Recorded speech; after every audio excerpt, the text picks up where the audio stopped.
some noise for your 2018 Westshore Rebels. Please rise as they take to the field. They're already out there. What a game this is going to be, sports fans. Last chance to get on your social media and call people up and let them know the big game's taking place. We need this win. We need a win against Okanagan Sun and one of the other teams to lose, and we are in the playoffs. So here we go. Also today we're going to be saying goodbye to some very special players that unfortunately for us are graduating, and great for them. That's right, we've got a lot of players here. We're going to announce them after the teams come out, and we will not be able to see these super players after today, unless they want to bigger and better things, which a lot of our Rebel players have in the past, in both the CFL and the UNL.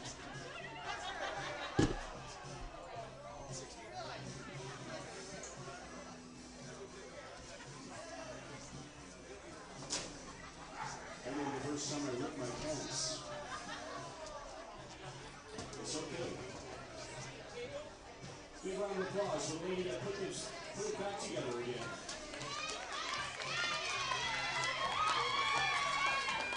It's your team who's here.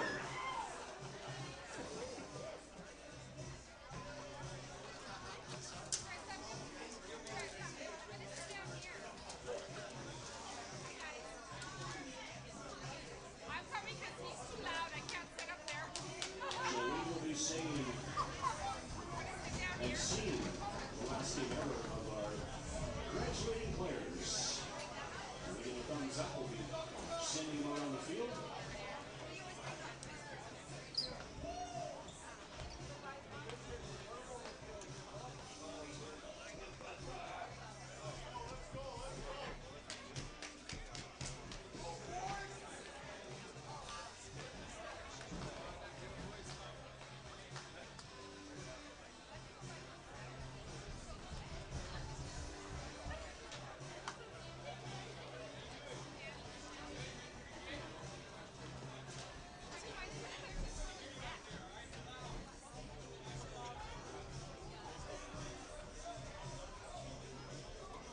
All right, sports fans, here come the Rebels.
start it off.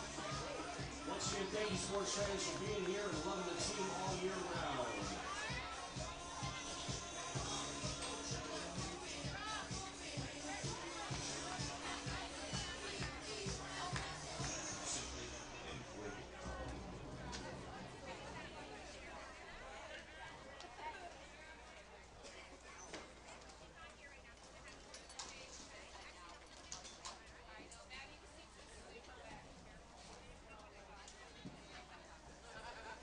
Once again, sports fans, feel free to check out our merchandise, our sponsors. You've been with us all year round. Superb sponsors kept us going. The amenities, the 50-50, the food trucks. And we're just waiting for that microphone. Anybody birthday there today? Anybody having a birthday, anniversary, celebration, anything like that? Please send your message up to the booth.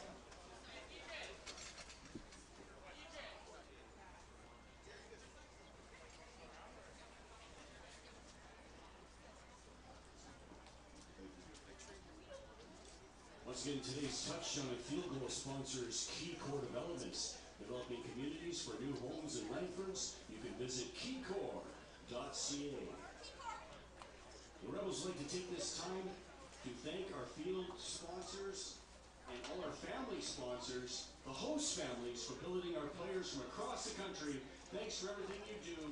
Thank you, host families.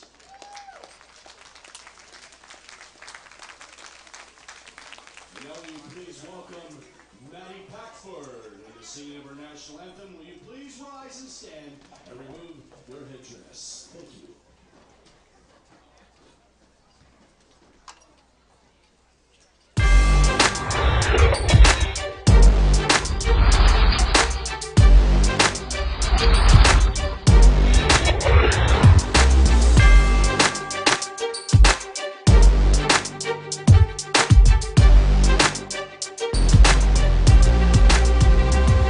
Good afternoon, football fans, and welcome to Westshore Stadium here in beautiful downtown Langford, British Columbia for a BCFC Game of the Week between the visiting Valley Huskers and the hometown Westshore Rebels. The game today is going to have huge impact on the playoff standings as both teams are battling for that last playoff spot, with the Valley Huskers with a 3-point edge at this point over the Rebels. If the Valley Huskers win today, all but eliminates the Westshore Rebels, and a Rebels win and a win next week and a Huskers loss next week could eliminate the Huskers from playoff contention. Conversely, the Huskers win today and next week, they could end up in third place, possibly second place, based on what happens today between the Langley Rams and the Vancouver Island Raiders. So enjoy the game today. It's going to be one heck of a game, and we'll see a kickoff.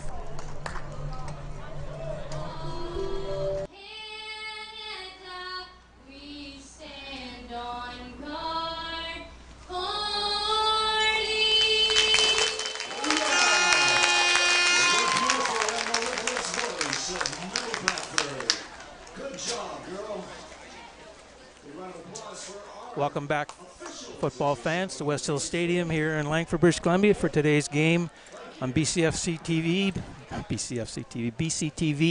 brought to you by Kahunaverse Sports Group. Be an interesting game again, as I said earlier in the opening. Both these teams are fighting for their playoff lives. The Huskers are in the driver's seat because they do have a 3-point edge, but they have to take care of business today and next week up in Nanaimo. While the Rebels have to win today and travel. They'll have a tough trip next week into the Okanagan to play the Sun, and a must-win situation, especially if they win today. If the Huskers win today, it's all over for the Rebels. It'll be the last home game. There'll be a lot of people and players shaking hands and packing up their gear and heading back to the province where they come from to play here. But this is the first step. It's been a while since we've had a game in the BCFC where it's been so important for both teams. And you got to congratulate the Huskers on this year, that the going from 0-10 last year to this point to being 5-3. It's a tremendous turnaround, and you got to give Bob Reese, the head coach, all the credit in that, and the board that's behind them. You know, working hard, understanding and believing in the plan, and that's the biggest part. If you believe in the plan, then a lot of things come together in your favor. And they've got a good football team as well. They've got some tremendous athletes who are going to be on display this afternoon. So it's going to make for a good game. The officials have they flipped the coin. Unfortunately, I didn't see who won the toss, but we'll obviously know that once they line up. The head official today is Chris Short, wearing number 31. And also Murray Clark, back from the Ottawa game last night between Winnipeg and Ottawa in the nation's capital, and he caught the early morning flight home so he could be here today to be an official in this game. Murray's wearing number 22. So it looks like the Rebels will be receiving. I assume the Huskers won the toss and will defer to the second half. But a gorgeous day. There's no wind. Sun's out. It's warm. It's going to be about, I don't know, maybe about 15, 16 degrees. Just a gorgeous fall afternoon for football. I'll teeing up the ball for the Huskers, number 31, Ethan Holman. And deep for the Rebels be number 2, Kane Stevenson, and looks like number 10, Cody Holmes. A lot of changes this week on the Rebels. They going in the last week's game. This is a back-to-back for these teams. Huskers scored 6 points in the fourth quarter last week to win the game 23-19 to put the Rebels in this situation. But they welcome back, the Rebels welcome back J.C. Boyce, who was head coach from 2015 and 16, who took them to a Canadian championship game. Sorry, that wasn't Kane Stevens. That was number 7 on the Rebels, Eric Williams, returning that kickoff. He brings it out to about his own 33-yard line. That'll put the Rebels first and 10. But J.C. Boyce is back, and he brings a lot of offensive knowledge to the game. He's a quarterback coach, a quarterback guru, as some of them say about him. And he has changed a little bit of the thinking offensively. So the Rebels of this year have gone through a lot of different changes offensively. 3 different types of coaches bring their own style and thoughts into the game, and it's difficult for the kids. Then Mason Brown at quarterback. He's got 3 receivers to his right. And there's a fake there. Throws it out to Kane Stevenson. He picks up about, looks like where the official stepped out of bounds. I'm going to pick up of about 7 yards. Come up second down and about 3 or 4 long 4. Apparently in this game as well, you noticed on the roster that Khalil James is playing. We thought he was out for a couple days because of a serious knee injury, but I guess MRIs or X-rays, whatever they do now, that found out it wasn't as bad, and he was cleared to play, which is good news because he's the Rebels' top rusher. There's a handoff to number 35, Aiden Ends Horvath.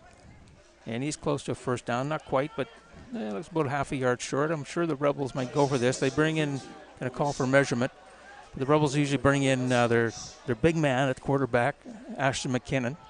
He's about 6'6". He's a huge boy. He just has to lean forward at some point.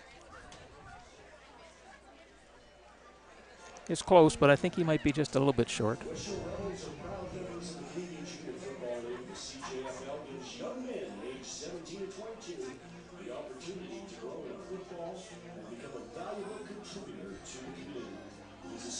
And it looks like he's about 6 inches short. So, yeah, they'll go for this. If you can't pick this up, then you've got some problems on your offensive line, that's for sure. But the Huskers defensively, they're playing pretty good ball, too. They've got a great offensive attack, but your defense is the ones that have to hold you in the games, get you into field position. And they're led by a linebacker, number 49, Dawson Davis, and he's a stud, that kid. He just finished setting records for the Huskers. He's had a defensive point record for the Huskers, but still 2 games to go, which I'm sure he'll break that today. And he also this week broke a total tackles for the year. He's got 55 on the season so far, and he broke the old record of 44 by Connor Smith, and I believe that was in 2015. But he leads that defense. He's the guy that they build that around, and he's very mobile, very quick, very athletic. It looked like there was a fumble there or something on the snap. The way the number 59, the umpire standing, I don't think they got it. I think they lost some yardage on that one. We'll have to remeasure this.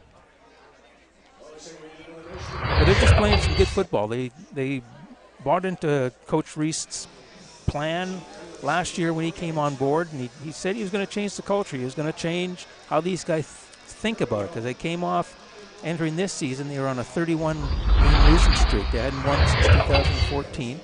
So it was one of those things that at the end of the day he has to say, okay, we got to change this, or why are we doing it? And he went into Winnipeg. He brought a ton of Winnipeg kids out that can play, and there you go, a defensive stop and a turnover with the Rebels. But he changed that culture, and he's got the kids fired up and in a position here with all the stars aligned that they could host a playoff game. But there's a lot in front of that. The last game of the year to make that happen. Langley would have to lose tonight. Well, they're playing the Raiders tonight at home at McLeod Stadium at 4 o'clock. They'd have to lose that one and then lose to Kamloops. I'm not saying that can't happen, but Kamloops is 0-8 coming in this weekend, so difficult task. But just where they are, getting into the playoffs, changing their record. There's a batted ball. That was Ashton McKinnon, number 13, got up on that one.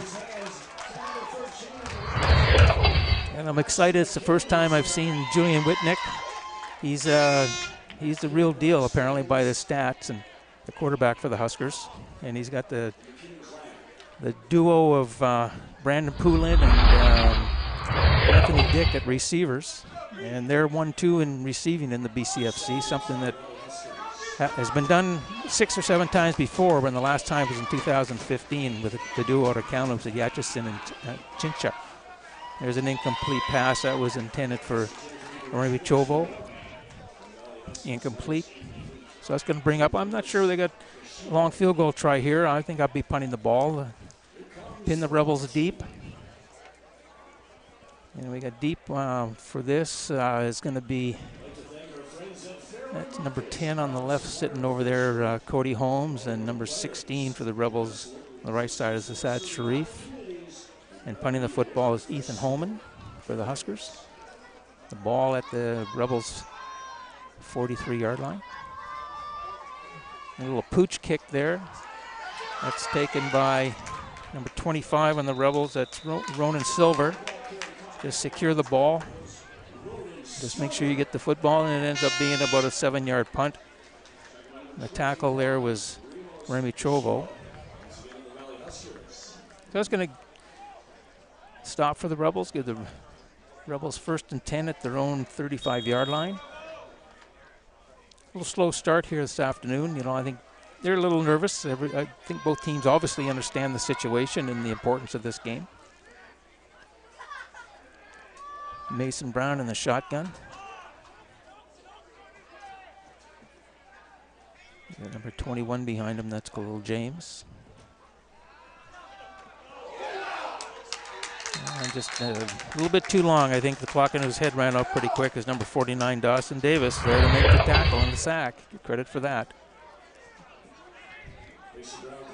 So that's a loss of about 5 yards, a little less than 5. Not a very big crowd here today. I think the early starts and probably where the Rebels are standing, maybe people thinking there's no chance today that this is the last time they'll be playing football this year anyway at this place. Which I guess is true, because at the end of the day, win or lose, you're not going to host a playoff game. There's a pass to Sean Greenaway for a really short gain of about 1. He's going to bring up a 3rd down punting situation. Ashton McKinnon a punt. Number 13 on the tackle there was Jordan Ferry. Ashton's been back with the team for 3 games now. I think it's his 3rd game back. And he is a backup quarterback along with playing defensive end, full-time defensive end right now. There's a long punt taken by number 2, Brandon Poulin. We got a flag down, it's probably a legal block. He's tackled by number 35 and from the Rebels. That's Aiden Enns Horvath.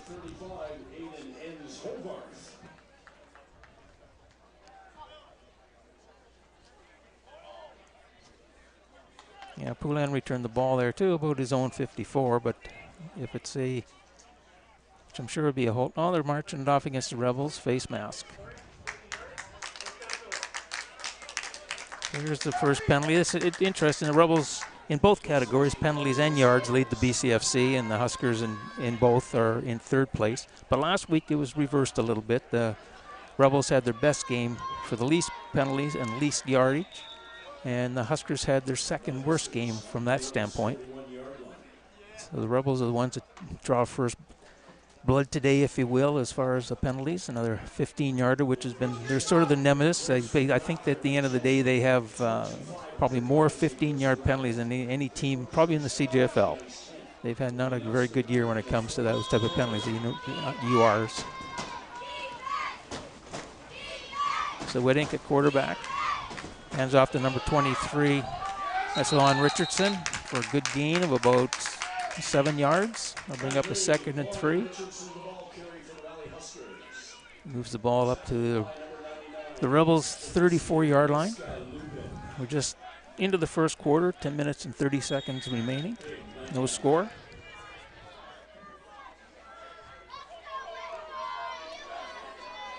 With two receivers out, 3 receivers to his right.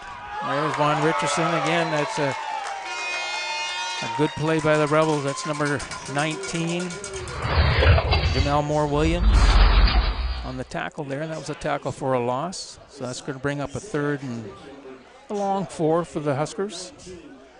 Leaving the offense on. So here's their first 3rd down gamble. Both teams will have had one after this play. Unless this is going to be a little pooch kick, which wouldn't surprise me. They tried that last time on the last play. Well, they're throwing the football. So over the middle to number 17. That's Jacob Penner. Tackled by number 15, Rasha Provo. Just enough for the first down. That gives the Huskers 1st and 10, just inside the Rebels' 30-yard line. Yeah, they like to throw the football. Coming into this game, Whittink's only 215 yards shy of setting a new Huskers record for passing yards in a season. The record's 2,500, and that was set by Noah Falconer back in 2016. That run there, but it shouldn't have brought up the long 7 yards, 2nd and 7. Whittink is still in shotgun. He's got 3 receivers to his left.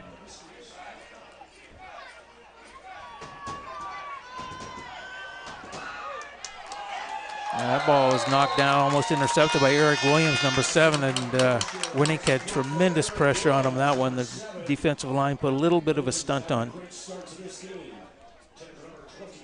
For an incomplete pass, that's going to bring up 3rd down, 3rd and about 7.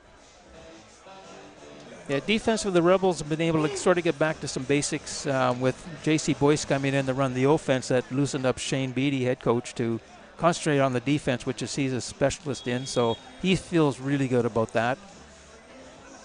Now they can just put some stuff together and do what they have to do these last 2 games and to give them a legitimate opportunity to advance in the playoffs. Some field goal try from the 37-yard line. That was wide to the left and brought out by number 5 on the Rebels, Malik Womack. And he brings it out to about the 15-yard line, which will bring it up to the 20 since the kick was received in the end zone. We do have a flag down on the far side. That might offside Rebels, so I'm sure the Huskers will take that and move the ball up 5 yards and try the field goal again.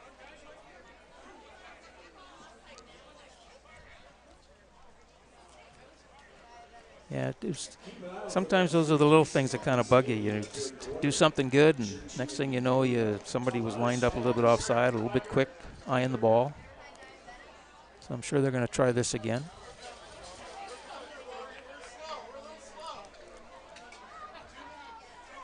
But it's an important game, so there might be some games here. A little fake or something, maybe. Nicholas Nika is the holder for Ethan Holman. Ethan on the year is 4 for 4, his longest being 42.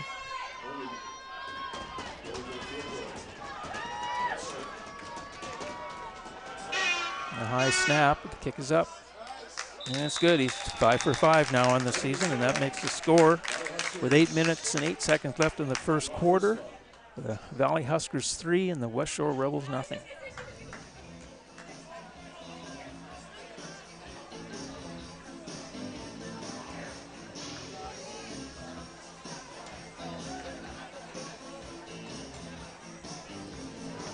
The Huskers haven't had much success here in Victoria since 2008, which was their last win. They've only won 5 times here out of 18 games, so it's one of those places where they get the bugaboo off their back. That makes you feel good. The Rebels have elected to scrimmage on their own 35.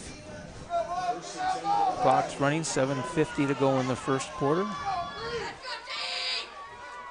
And off to James. Well, maybe a gain of 1, if anything. He was tackled on the play by number 15, Tyson Spence.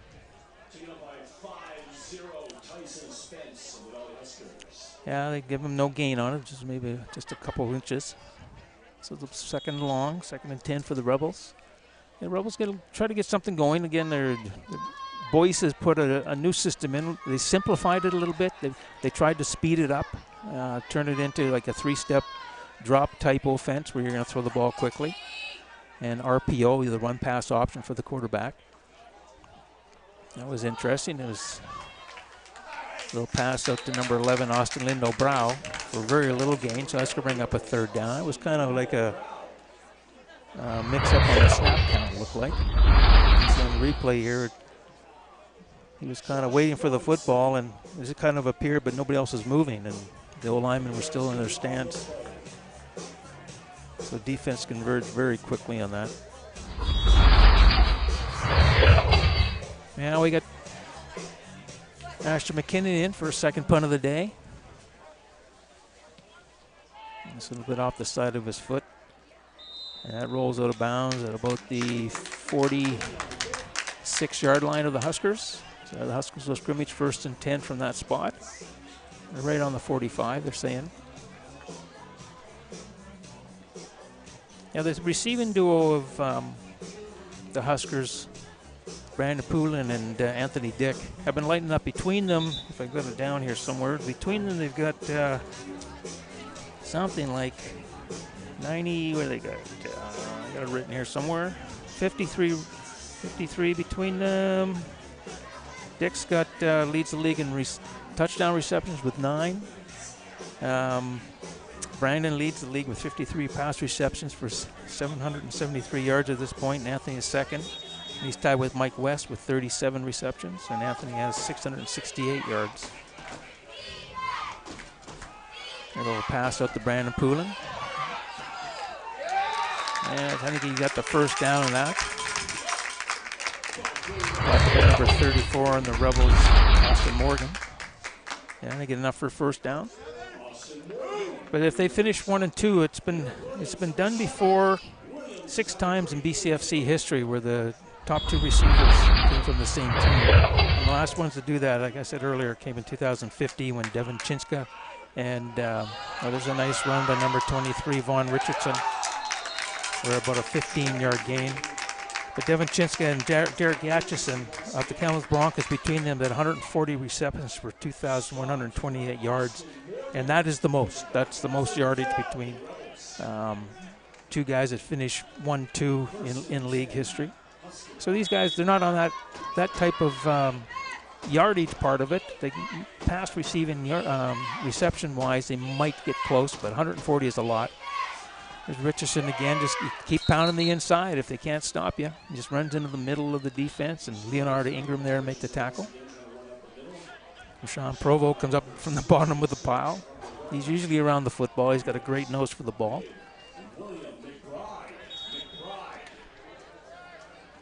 So that brings up second and 9. Got the ball at the Rebels' 37-yard line.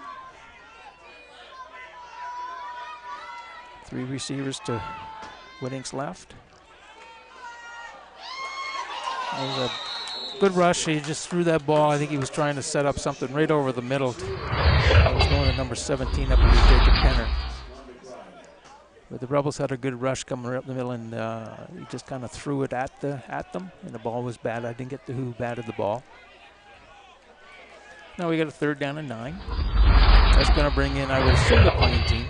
It's a little bit, might be a little bit of out of Homan's range. Mind you, he has hit a 42 this year. Yeah, they are trying it. So this is going to be his longest. If this is good, this is about a 44-yarder attempt. Deep for the Rebels is number 7, Eric Williams.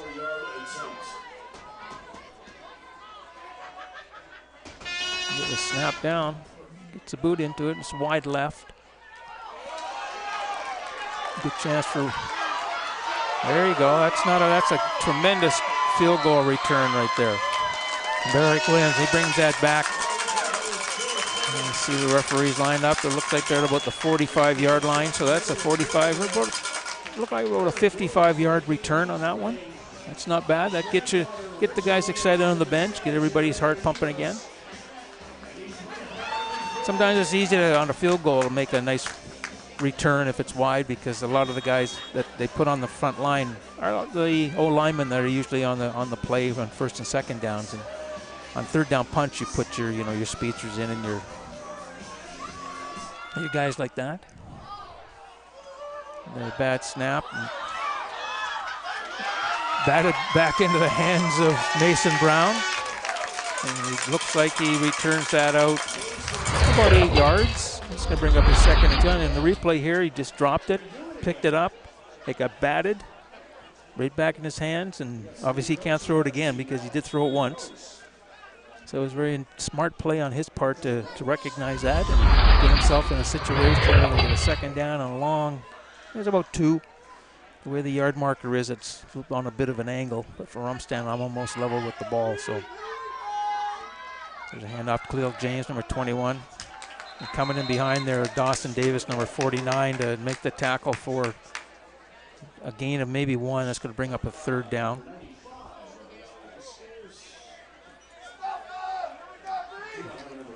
Yeah, see what Rebels, they're going to gamble here. They're bringing, they just took out Khalil and Mason Brown. And it looks like Ashton McKinnon's going to be under center here. And it's a long yard they got to go here. Last time they tried this, they didn't get it. I don't know if they got I just got this one on the last push, so that'll give the Rebels a 1st down. Into Huskers territory at the 54-yard line. 2 minutes, 49 seconds to go, clock running. First quarter, Huskers up 3-0 on a 42-yard field goal, or it wasn't 42 yards, I'm sorry, it was 27-yard field goal by Ethan Holman. Mason Brown back in a quarterback. Khalil James behind him, 3 receivers to his right. The handoff to Khalil James. Pick up about 4 yards. Come up from the bottom of that pile is number 26, Daniel Mills from the Huskers. Huskers have a different swagger about them. When I got to the park today, they were loose, they were having fun, and that's part of winning. That's, you get that kind of feel about yourself when you are winning, and it's not a trudgery game. You love playing the game, but sometimes you don't stand a chance, and you just got to go through the motions. This little swing pass, Khalil James. He keeps his feet. I don't think that knee was hurt too bad the way he was able to move that pile a little bit. He picked up enough for 1st down. With number 50 from the Huskers, Tyson Spence, chasing down. You can see here on the swing, just caught it on his 2nd try. And he ran right through number 29. That's Trayvan Walsh, sorry. And he picks up the 1st down. Injury on the play, that's number 11 for the Rebels, Austin Lindau Brow.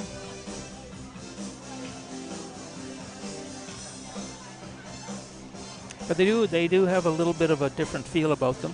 The way they are winning, obviously. Their record 5-3 is a tremendous record.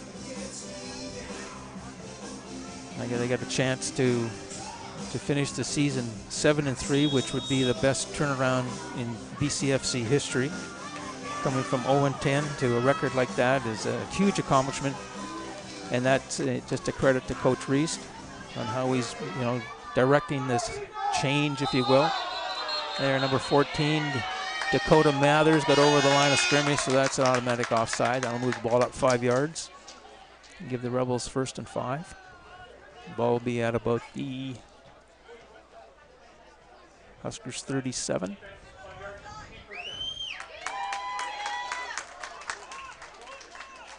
But Bob comes from success as well. He's played at Mission Niners football, minor football, and played for the Abbotsford Air Force, where he led the league in 2002 in defensive points. I think it was like 170 or something like that, which is a lot, and we haven't seen that type of number since then. He was also an All-Canadian in 2002, All-BC 2001 and 2002. There's a long pass to Isaiah Kartalikia, incomplete. There's number 9, Josh Robinson, on the coverage. That'll bring up 2nd and 5. But Bob brings that swagger. He was a team captain at Manitoba. He was part of the 2007 Vanier Cup champion Manitoba Bisons. So it's, you bring that type of feel on how you like the game of football, and it rubs off. It rubs off on the staff, on the executive, anybody, all the volunteers, and especially the players, because they believe in what you're talking about when you go recruiting them. Here's Brown back to pass, a little screen pass over the middle for Deshaun Greenaway. A pickup of about 8 yards, but enough for the first down. That gives the Rebels 1st and 10. That'll be inside the Huskers 30-yard line at about the 28-yard line. 23 seconds left here, and got a flag. No. Not sure what that was. I didn't get that, but I think they said 15 yards, so it had to be UR. But after the place, which is kind of, again, one of those ones that all year have been hurting the Rebels, those little plays that you get a first down and then you get a UR, or there's a hold at the opportune time, or a roughing the passer, and those are the things that have killed them all year. And that's, when you have a really good football team, you can overcome things like that because you're so strong and dynamic, where you can move the football and where a 15-yard penalty doesn't hurt you. But when you're struggling offensively, those things really hurt.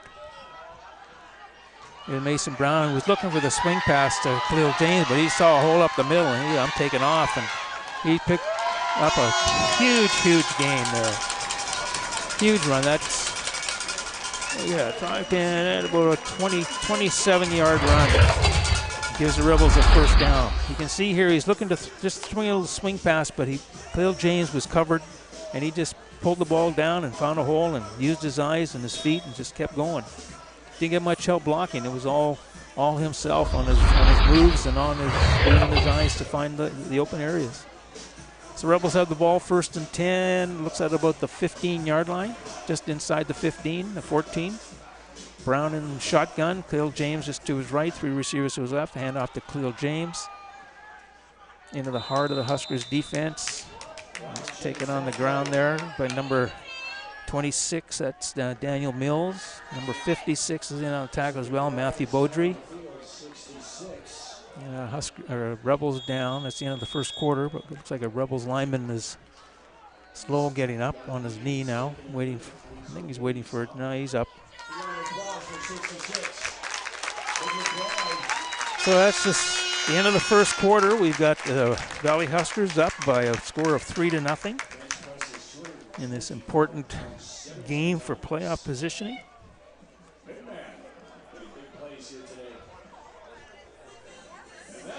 The Rebels will have the football at the Huskers on a 2nd down play, probably at around the 12-yard line. Let's see where the umpire drops the ball here. Right at the 12. So Rebels are in scoring position here, so it's one of those things you got to take advantage of. You can't let this one slip away.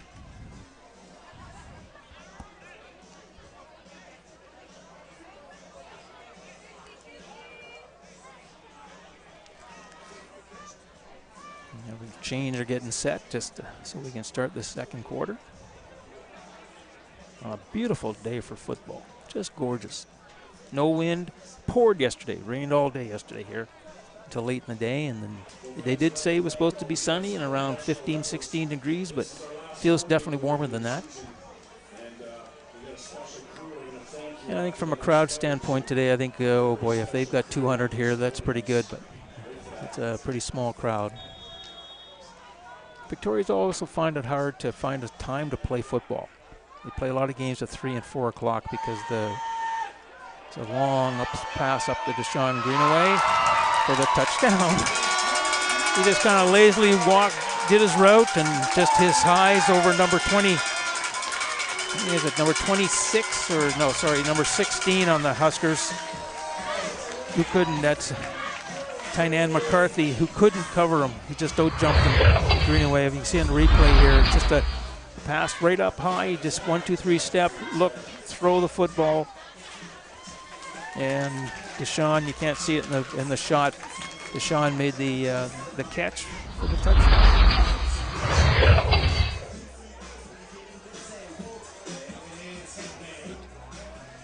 And on for the convert is number 47.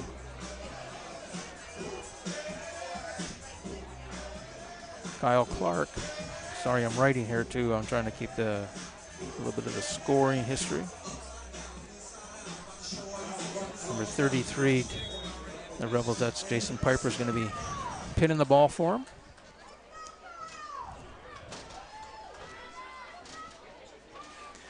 Kick is up, kick is good. That makes the score with 14:46 to go here in the second quarter. Rebels 7 and the Huskers 3.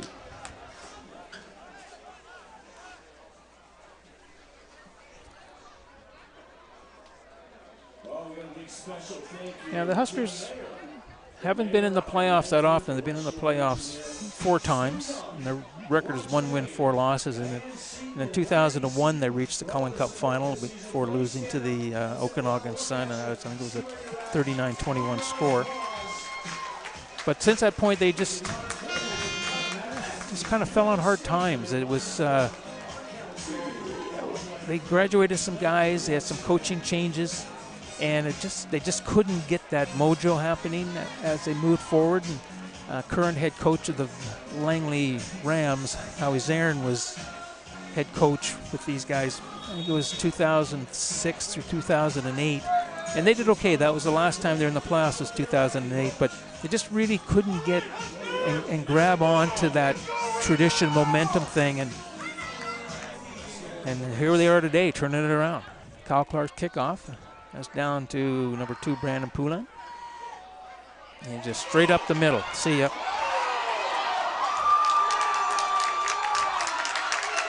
That was a tremendous return. He just saw that hole. He just ran straight forward. He didn't go left or right. Just caught the football. 1 step, and I'm gone. He caught that on about the 20. So that's going to be a good 80, 90-yard kickoff return. See on the replay here, we just direct kick, he caught it, just slows down, lets his blocking set, and just straight up the field and uses his speed. So that's a kickoff return for him on the touchdown. And you got Ethan Holman coming in for the convert. That'll be his on the year. He returns punts for the Huskers. Brandon does, as well as the kickoff return. That's his first kickoff return score this year. And that gives him 10 touchdowns total on the season so far. 9 through the air and 1 on a kick return. So that kind of shocks you a little bit, does it, Rebels?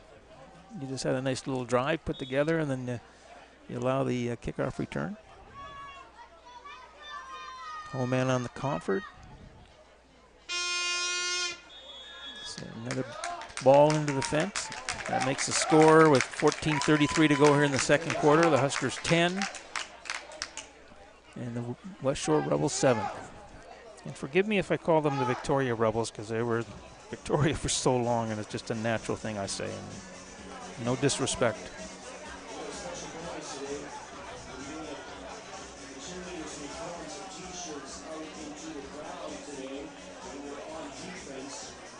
So the Rebels got to dig out to this hole a little bit. They did have the lead. Now they're down again. They'll be receiving the ball here. Holman lines it up. And deep is Deshaun Greenaway and number 10, Cody Holmes. Cody's been playing some good football of late. He's been playing both ways. He's as a matter of fact, if I read the stat correctly, he's one of the leading interception guys on the Rebels, along with one of the leading receivers. So he's getting it done on both sides of the football. That's a deep kick to Greenaway, taking on about his 10.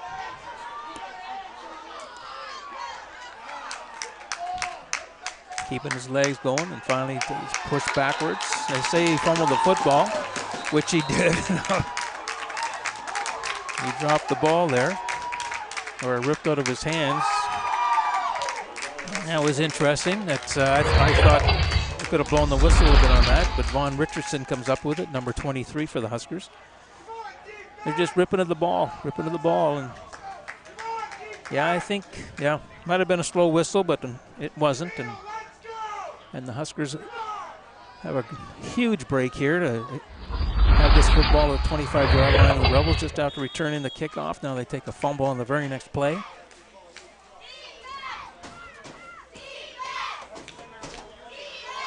Whitting puts it up, and this will be intercepted. And it was intercepted by number 20, Connor Elliott. That's I think, his first interception on the year. It's a good turnaround for the Rebels. That saved the Rebels a little bit of bacon there. Yeah, this one he put it up for grabs. Had a huge pressure coming from the outside. Ashton McKinnon got his hands on Whittington, and just didn't have enough time to set his feet to throw the ball. So that turnover is going to give the Rebels the football at their own 20. Long field will go. 14:07 here remaining in the second quarter. Score 10-7 for the Huskers.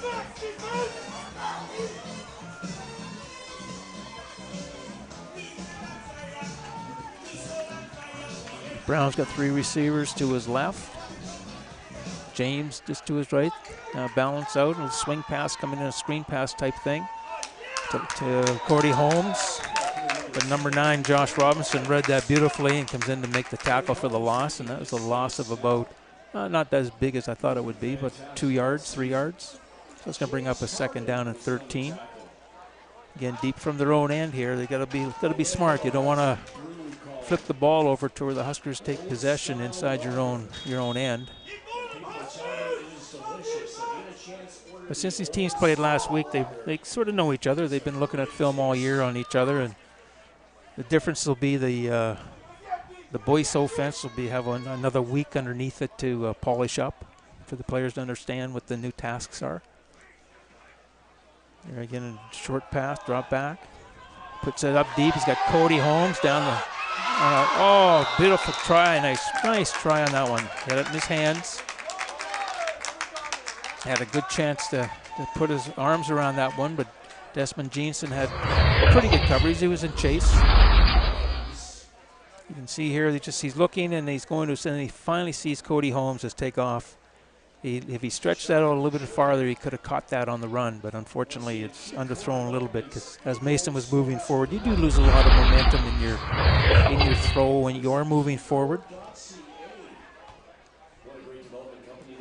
So that brings up third down and about 13. Clock rolling, 12:50 to go in the first half. Ashton McKinnon back to punt. Deep is number 2, Brandon Poulin. Rebels just waiting for another defender to flip position here. 25, that's Ronan Silver. That's a short punt. Poulin picks it up. And he's got the outside. That's Jason Piper chasing him down along with number 26 on the Rebels. That's Christian Buckley. It was a pickup of not a long return, about 7 yards, but that gives the Huskers 1st and 10 inside the Rebels territory at about their 39-yard line. It's another chance for the Huskers here to sort of break this open and create a little bit of comfort zone. They've got a 3-point lead right now.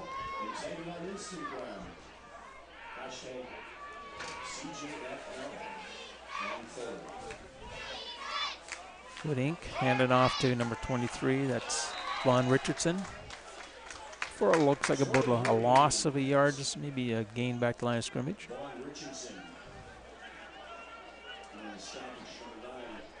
Yeah, just a short little loss of a yard. I'll bring up 2nd and 11.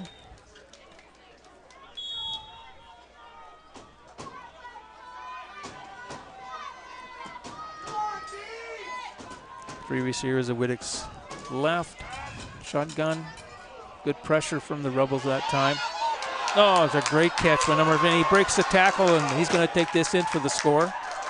That was number 85, Anthony Dick, doing what he does best. Him and Poulin are great receivers, a good pair here. And that was just a desperation pass a little bit by Whittick. Had great pressure coming on his right side. You can see on the replay here, he's looking for Dick the whole way, but pressure came so quickly from his left. And he got hit here by Leonardo Ingram. And he broke the tackle. Dick broke the tackle of number 34 on the Rebels. That's Austin Morgan. And he takes it in for the score. Now, in all, that was about a 41-yard pass and run. And Holman in for the convert try, which is good. So that makes the score Huskers 17, Rebels 7, with 11:30 to go here in the second quarter. That's not what the Rebels needed, exactly what the Huskers needed. You get a score, take advantages of those opportunities on short kicks, on turnovers, penalties, and that's what makes you successful.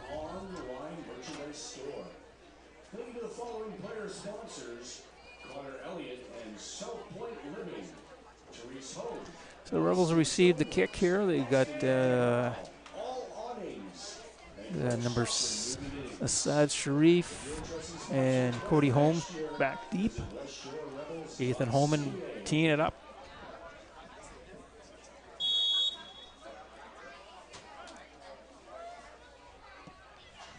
The ball will be taken here by number 10 Cody Holmes at about his 12. Finds a bit of a hole before he's tackled down by number 9 Josh Robinson. And a good open field tackle on special teams. Limit the gain to around, looks like about 18 yards, 16 yards. Puts the ball at the Rebels' 25-yard line, 1st and 10.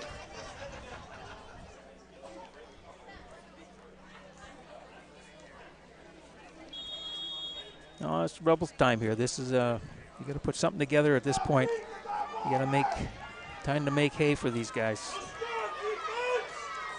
Because one of the problems it's not a problem, it's just one of those things from this year that the Rebels have had that hasn't been very comfortable for them with coaching changes. And there's a long pass to Sean Greenaway, which is they say now ruling it that he was out of bounds when he made the catch. And I think there's a roughing the passer here. I notice number 49, Dawson Davis had a track. He was tracking Mason Brown here. Oh, there was a hit, yeah, right just at the end of the play. I think that was, didn't get the number on that, but he was ran out of bounds. Deshaun Greenaway on that one, just ran himself out of bounds. The penalty here is roughing the passer.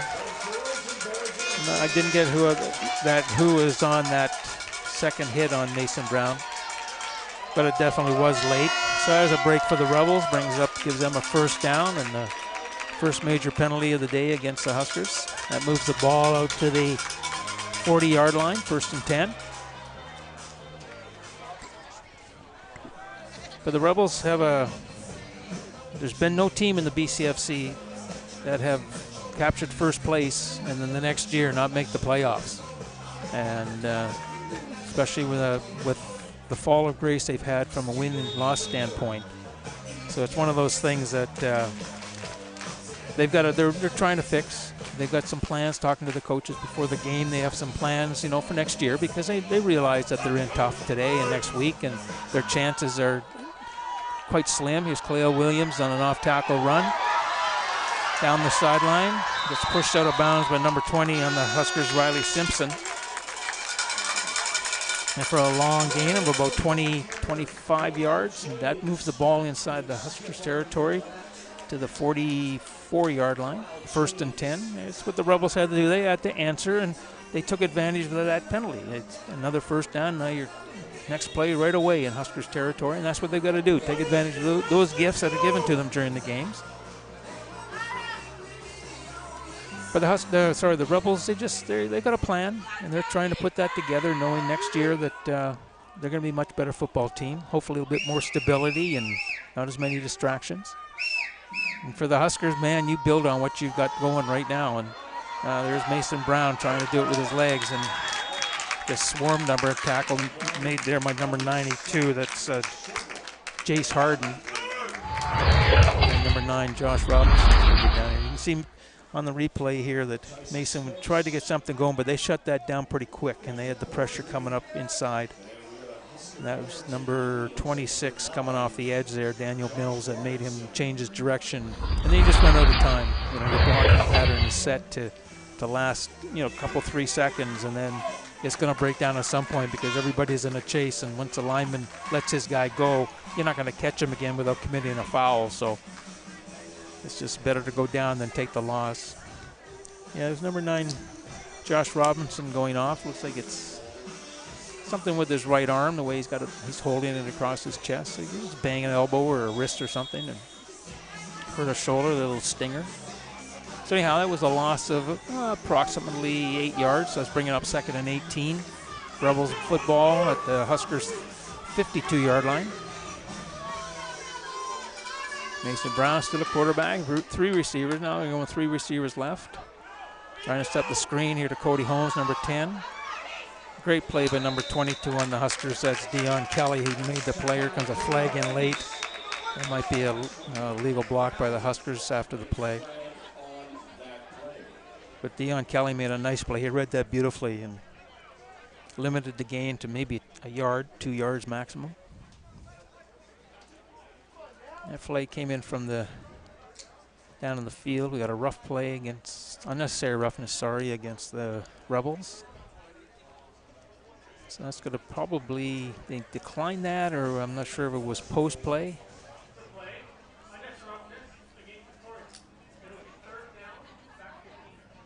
No, it was after the play, so it was going to be 3rd down and punting. You just, again, you get the opportunities presented to you, and then you hurt yourselves with penalties, and that takes you out. Now you're going to give them a little shorter field, and Asher McKinnon in. The ball's resting at the Rebels' 41-yard line, and McKinnon back to punt. Brandon Poulin deep for the Huskers. He's already got a kickoff return touchdown today's game. Try the trifecta, return this one, and then get a pass reception touchdown. Type of year he's having, that's something's not out of the question. There's a high punt. High punt. That'll be no yards. I'm surprised. There they called it. Yeah, just catch the football, and I think it was number 7, Eric Williams, got inside the restraining zone. So that'll be a 15 yards added to the end of that catch. If the ball's caught in the air, it's a 15-yard penalty. If it hits the ground and bounces and there's no yards, it's a 5-yard penalty. I want to thank everybody for tuning in this afternoon for this game, and presented to you by Kahunaverse Sports Group here on BC FC TV. Coming up shortly, also on BC FC TV, is the huge matchup between the Langley Rams and the Vancouver Island Raiders. They're both tied here with the Huskers, all with 10 points. So playoff positioning is all about today's play. There's a little swing pass to Poulin. And just makes guys miss. And it wasn't until number 5, Malik Womack, was able to get a hold of his ankle. He might have scored on that one. A big gain, 1st down. See, just a little swing pass. He comes back to catch it. And it's just all about speed. Just get your feet moving, run north-south, and Womack just gets a hand on the back of his pants there to take him down. Not until he picked up about 14 yards and a 1st down. So if you ever want to tune in, it kicks off at 4 o'clock. That'll be another very good football game. There's Vaughn Richardson up the middle for about 4. Keep Huskers in second, down and 6. Yeah, Langley win today. There's a lot of scenarios that are out there right now. If Langley wins out and the Rebels next week go up and beat the Sun, Langley can take first place. So there's a whole bunch of different scenarios. Rebels, Huskers can both miss the playoff, or not together, but both of them can miss the playoffs. There's a nice quick pass to Anthony Dick for first down. Tackle number 5, that's Malik Womack. But then with the Raiders, the same thing. They play Chilliwack next week, so they could end up taking second place. I don't think they can take first. I have to figure that one out, but because right now they're just a point behind the Okanagan that have 11 points, so it's wide open. The team that's really on the ball, there's a nice catch, beautiful catch by Anthony Dick. Womack on a perfect spot for coverage, and the ball just tipped it up. He kept his eyes on it. You see why this guy is one of the top receivers in the league. Yeah, just Whittink just puts it up. He knew he was going to throw as soon as he had the snap. And just tipped up. He kept his eyes on the football and made the catch, and it looks like they're on about the 3-yard line.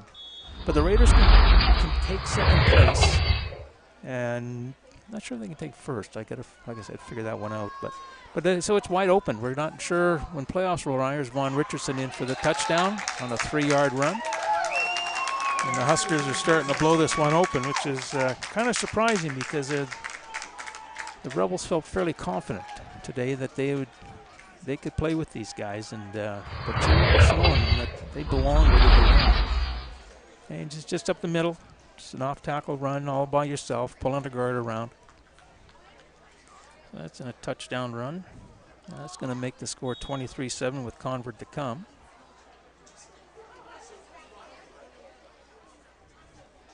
And that's Ethan Holman on the try. And I don't know if he got that or not. They say he did. It was a low kick. I thought that might have gone under the bar, but I guess it just cleared it. So with 6 minutes and 44 seconds to go here in the first half, the Huskers have a fairly comfortable 24-7 lead. And the Rebels they're playing not bad football. They just haven't been able to capitalize on some of the gifts they've been given on penalties. They had a couple of turnovers. But they've also turned the ball over, and then you allow a kick return too right after you score. That kind of deflates you a little bit, and sometimes your mind's thinking different things, like what are we having for dinner when the game's over? Where are we going for beers? Holman teeing it up, and again we got Cody Holmes and Sharif deep.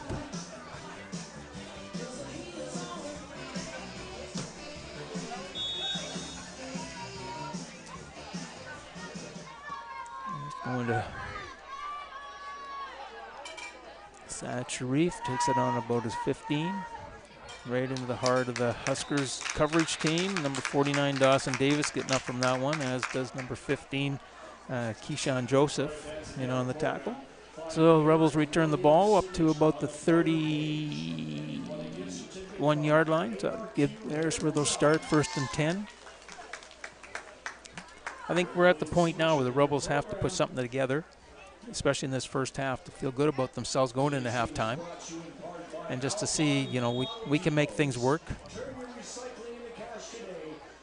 But they're trying some different things. Coach Boyce is putting his thumbprint on it, and it's going to take some time because along with some of the play adjustments, there's also philosophy thought, a change, something you haven't been listening to. There's a swing past Hill James. It's one guy missed, two guys missed before number 49, Dawson Davis again in on the tackle. He's definitely taken the lead, Huskers' all-time lead so far in defensive points. He passed Dave Bosch, who was tied with him today with 28 points. And Dave gained those points in 2008. Just a good play. This converged quickly, and you make them change direction.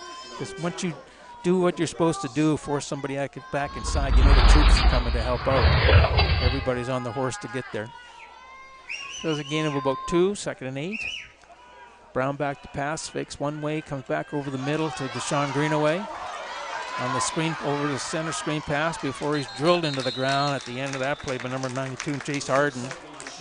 So we got a flag down. It could be a another holding call or a legal block call, but that was a pickup of around 25 yards for first down.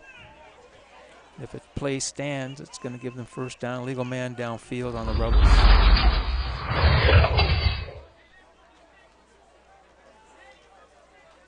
Not sure what the... So that's going to move the ball back. Legal man downfield, a 10-yard penalty, so that's going to move it back to be a second down and around about 18.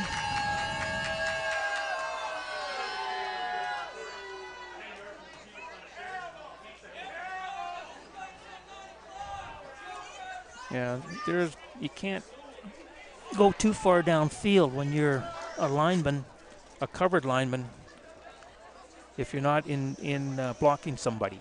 And that's probably what happened is they got downfield a little bit too quickly before the screen pass was thrown.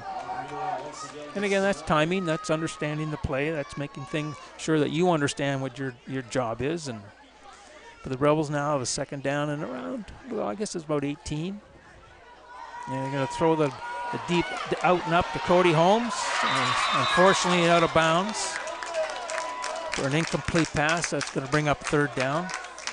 It's one of the things here at West Hill Stadium is the rugby lines are bright white and the football lines are like just like a gold, very light. And when it's sunny, it's hard to see. You get into the shade, it's hard to see them. And I think for players, when you're running your route, you know where the field is, but when you see a bright line, you're thinking, hey, there's the outside. And because Cody was there, he was a yard and a half out of bounds when that pass was caught, and he was still running. So that's one of the things that you'd love to see change to where there's a lot of, you can have these different fields lit up with different lines, but where you can, all the sports have the opportunity to see them all. Here's McKinnon back to punt. And a little bit off the side of his foot. Poulenc catches it. Oh, that's going to be a penalty with a 15-yard. That might be one of those ones where they call targeting. It's definitely a UR as well, I would suspect. So that's one of those things that you just kind of look at and why would you do that? But anyhow, it's junior football. Junior football sometimes is very mysterious. You don't know which players show up sometimes. Hopefully Brandon Poulenc is not injured on that play. He took quite a shot in the head here. You can see on the replay. Yeah, he took that, in my opinion, that's a targeting penalty along. So it'd be a 25-yard penalty. See what the official for the flag, what his opinion of it is. That was number 41. Got a lot of targeting penalties in the league this year. My other part-time job, or it's not a job, my other part-time volunteer part is CJFL Executive Director, and I'm going to try to find out across the country how many targeting penalties have been thrown in the league this year. It's a brand new penalty that both the CIS and junior football have adopted. No yards, unnecessary roughness, so there's no targeting penalty. But the targeting penalty is one of those ones you want to protect a vulnerable and defenseless player.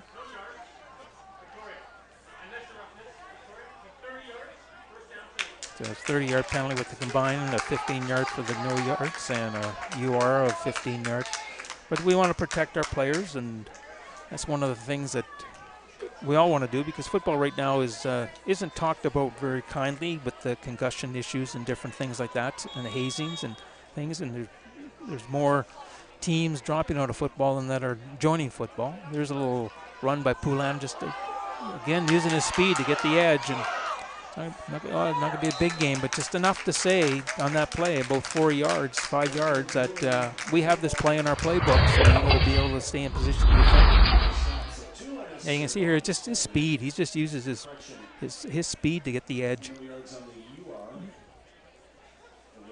And I didn't see who made the tackle there, who got him from behind. That's number 5. That's Malik Womack. Yeah, pick up a 4, so 2nd and 6. 2nd and 7. So Wittink in the shotgun. He's got 3 receivers to his left. Flag on the play. Yeah, pass through behind. Big rush on Winnick on that one. Number 97, Jake Osted put a lot of pressure on him, as did Ashton McKinnon, number 13. That pass was just behind, but he didn't have much time to throw the football. Good pressure, but I think it might have been an offside penalty against the Rebels, possibly, because they are talking to the Huskers.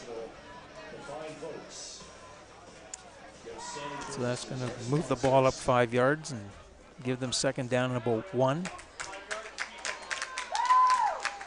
That'll move the ball up to about the 11-yard line. And they're just shy of the 10.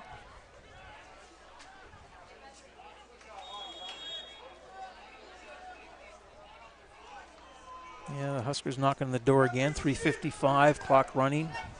Second quarter, Huskers up 24-7. Whittick under center this time. Hand off to Richardson.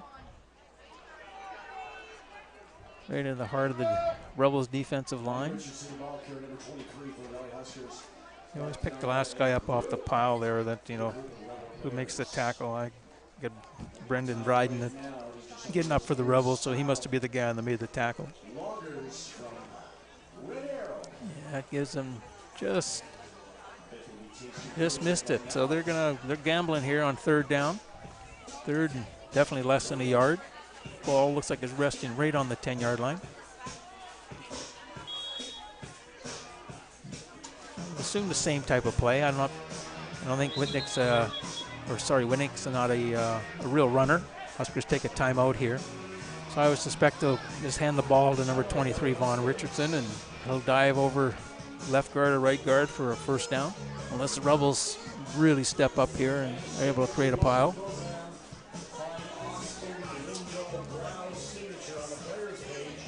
Yeah, so the Huskers here, I thought they might be thinking it over, but they do. You have 3 timeouts, so you might as well use them if you need them. I thought they might have tried the field goal. But a touchdown here in the last 3 minutes would be huge.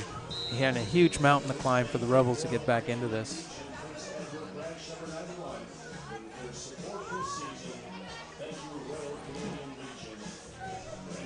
Suspect after this, I'm not sure if the officials whistled in the 3-minute warning, but that'll probably be coming in the next one. Other action this weekend in the BCFC is tomorrow afternoon at 1 o'clock. The Kamloops Broncos visit. There's Whittick on the quarterback sneak for the first down. The Kamloops Broncos visit the Okanagan Sun in a game of for the Interior Championship, maybe. Who knows? Is there an upset in the making in that one? Don't know. You're one team that's really on the rise in the Sun, and then the Huskers are not the Huskers. The Broncos are. They're obviously playing it out because they're 0-7 right now. So it's one of those things that it's got to be. You got to play your best game if you want to go and upset those guys. And obviously the Sun. There's a deep pass in for Poulin for the touchdown.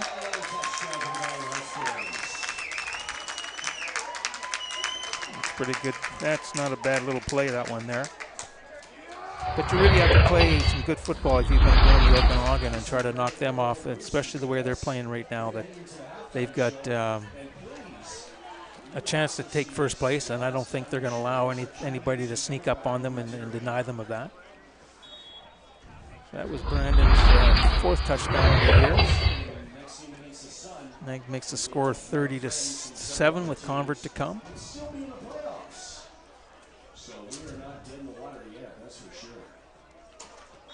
And that Convert is good.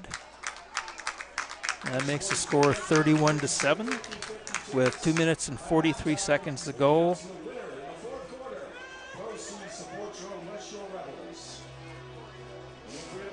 In the second quarter, 31-7.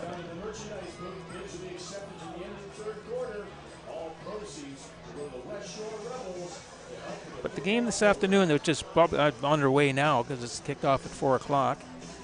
I don't have any tweets at this point or text or anything like that on what's going on, so obviously no score at this point. But it's one of those things that this one this afternoon between the Raiders and the Rams is huge in the point of home field advantage. And for the Rams, that outside chance of taking first place, which would be pretty good considering it was a team that started the year struggling a little bit, you know, new coaching staff and a lot of new players.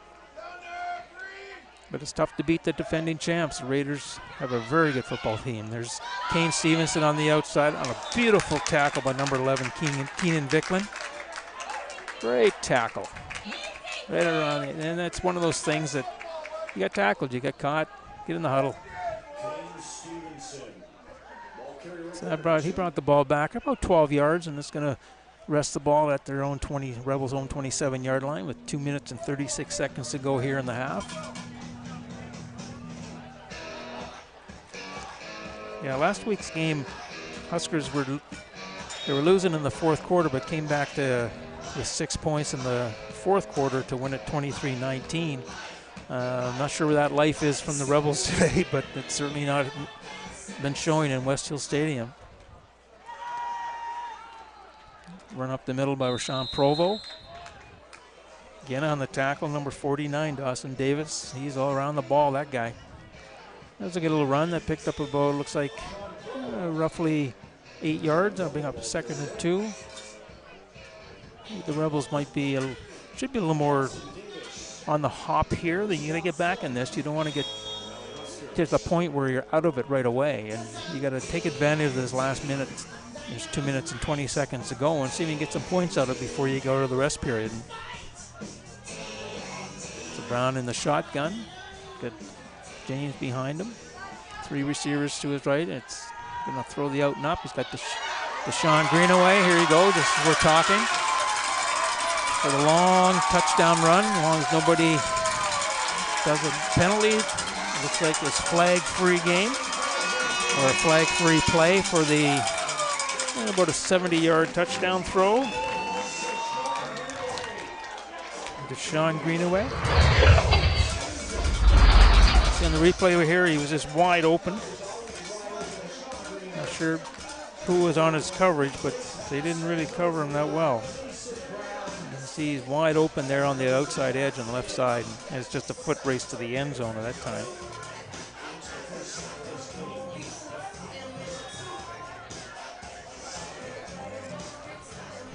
Yeah, so that makes the score 31-13 with Convert to come. That was a nice pass by his 2nd touchdown pass of the day for Mason. That gives, on the year, that gives him 6 touchdowns now. And conversely, Whittink's got, he's thrown 2 today, I believe, so he's got 15 on the year, which is the league leader is Jacob LeBurge from the Raiders with 17 coming into the weekend play. So that makes it a little more interesting. It, maybe gives the Rebels a bit of a spark. That's Deshaun's 2nd touchdown reception today. That other one early in the 2nd quarter.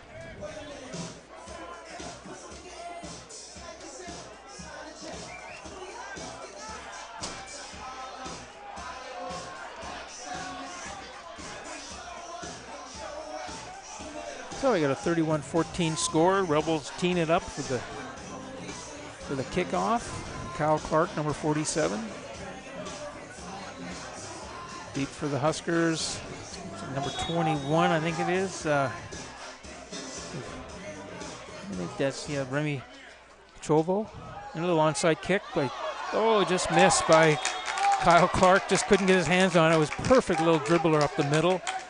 He just couldn't get his hands on it before. Who got that one? Number 23 for the Huskers. Vaughn Richardson got his hand on it. You can just see he dribbles it. He couldn't grab it, and then Richardson just jumps on it. So the Huskers take over at their own 50-yard line with 2:02 to go here at halftime.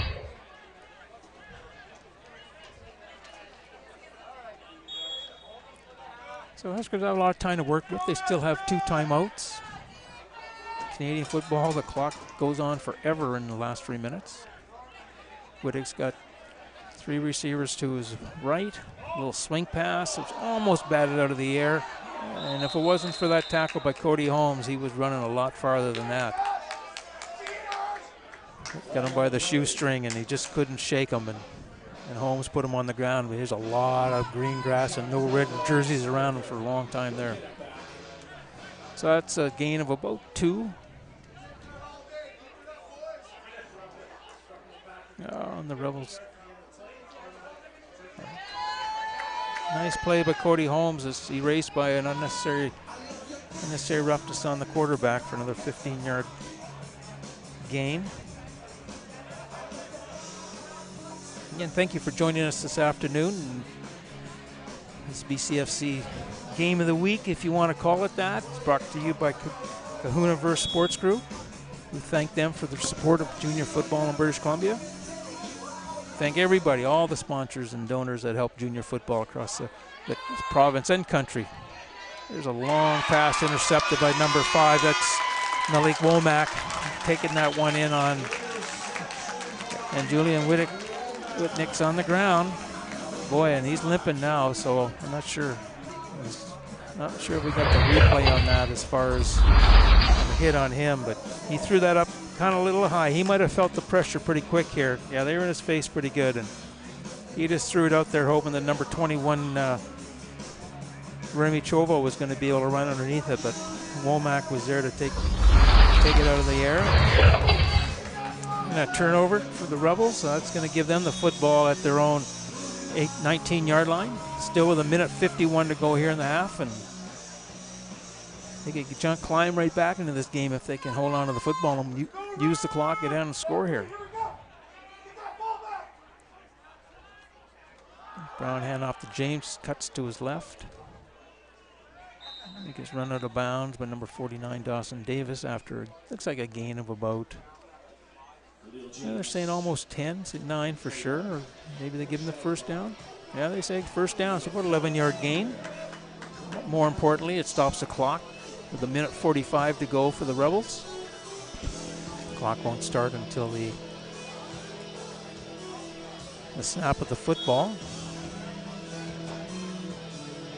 Yeah, the Rebels can make something out of this and make a game out of it, down 10 going into the halftime. But on the conversely, the Huskers, they're going to try to prevent that because they got a nice little lead here, 17-point lead, to say, no, we're a better football team than you guys are today anyway. Got some chains problems down there. We always seem to have those, but mind you, the chains are used by different groups too, so you're not sure how they treat them. The other groups that use them treat them, but it's quite common. Guys tugging and pulling on that chain is going to come apart at some point. But I wonder if they lose a chain link, do they check to see if they're exactly 10 yards apart? Maybe they're not. So Rebels, 1st and 10. Got 3 receivers to Brown's right. Takes a shotgun. Got happy feet there pretty quickly. And he's throwing this one, just throwing it out of bounds. And it's one of those plays, if it's throw it in his hands or in the stands, and no harm, no foul type thing. So that'll bring up a 2nd and 10. Again, clock's in the Rebels' favor. 1:36 to go. Clock won't start until the whistle, or until the snap, sorry. Other games across the CJFL today. There's a bunch of games played this weekend, and they'll all be in play because we're coming down the end towards getting Canadian Bowl play. Calgary Colts are in Edmonton to play the Huskies tonight. Tomorrow, Saskatoon's in Edmonton play the Wildcats, and Regina's in Winnipeg to play the Rifle. And out in Ontario today, Windsor's at London for an important game to decide home field advantage. There's a good catch by Colton Holmes. Nice pass. That's enough for the first down. 1:29 to go. In London, the Beefeaters and Windsor are both tied for 2nd place, so the winner of this one will play next week or play in the playoffs against them again, but at home field at this time. Ottawa's at Hamilton, which is a tough task for Ottawa. Hamilton hasn't lost this year. They're ranked number 2 in the country. And GTA and Niagara play tomorrow in a game means nothing because both of them are out of the playoffs at this point. But some good football coming up. And then the Ontario champion will trucks on out here to British Columbia to play the British Columbia champion on November 3rd. should be interesting to see. You know, every time you talk about the standings and the top 10, are they really the top 10? You know, or can this team beat that team? And nobody knows because we don't play each other but once or twice. And there's Brown just on a run for his life, and it looks like he ran out of bounds after about a gain of about 3. That moves the ball. It'll move the ball up to his own 48-yard line. Still a minute 19 to go in the first half.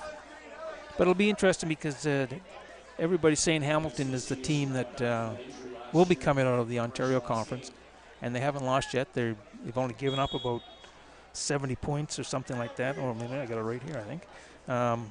Defensively, and they're quite strong. Yeah, their record is at this point is 7-0. They scored 303 points and given up 45. So can they come out there here and do that? We're going to find out. 3 receivers to his left. He's got the out and the up. Not finding. Got to find a bit of time. Use the legs. That's one thing about Mason Brown. He can run and he can make the plays happen. There's a pass to Sean Greenaway. Looks like it might be just shy of a first down, depending on what foot the official puts it on. Maybe he gave it to him when he put it on his left foot. And I'm sure the Rebels will go for it. There's a minute 7 to go here in the. Yeah, they gave him the first down. So they're moving the football here. You can say he wants to throw it. He's looking to his left. He didn't check any secondary receivers at all. And he knew where he wanted to go right from the start. But he makes things happen with his leg, and that's one thing I'm impressed with him is he's able to make those get out of trouble and make things happen, make it exciting with his legs. Yeah, in the Prairie Conference, Saskatoon's in first place. They're 6-0. Huskies are in second, 4-2. So, but Saskatoon, they've won the last 4 Canadian Bowls, and their motto this year is one for the thumb, and they've got another team that I'm not saying will do it, but will certainly be in the mix at the end of the day. I think everybody's kind of thinking about booking their tickets to Saskatoon for the CJFL AGM as well as the Canadian Bowl. So, well, we'll see. You never know. There's still a little bit of football to be played. Playoffs are a different animal. Teams get a little fired up. You cut your rosters down, so you really have to think about players you want. You need the guys that are tenacious, the guys that are going to possibly have to go both ways. And you got to make sure you got enough linemen, because those are the guys that this time of year are getting a little more banged up. Everybody's team photo this year, if it wasn't taken earlier, would be an X-ray, I'll tell you, because there's so many injuries as the season gets rolling down towards the end. There's Mason Brown. There's a little quick out to Kane Stevenson. Oh, he slipped and fell after a gain of about 5. That'll keep the clock rolling here on the whistle. There's minute 2 to go. They're working hard to get in the field goal range at the very least. Again, Brown in the shotgun. He's got 3 receivers to his right. Khalil James is moving to his left. Ran out of there. He's got just get out of bounds and get that one out of Lindo. Another first down play, took it down to about the 36-yard line, Austin Lindow Brow, but again, your clock's not your friend right now, and I think possibly he should have ran out of bounds there.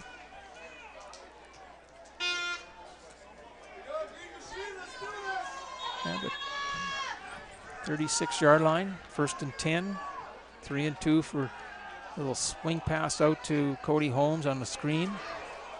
Runs back inside against the Huskers defense. For number 95, Tristan Fournier was there to make the tackle. Pick up about, looks like about 6 yards. 36 seconds to go. Clock will start on the whistle. 3 receivers to his right. He's looking right. There's a quick little catch to Nathan Folito for a first down. That stops the clock briefly. 25 seconds to go. That puts the ball at about the Huskers 23-yard line, 22. Whistle starts on the whistle, and a little swing pass out to number 14, Stephen Gilowitz. And he's tackled down, a gain of about 6. Probably number 15 there, Deshaun Joseph. 12.9 seconds to go. Rebels in scoring range. That's where you got to manage the clock a little bit better, in my opinion.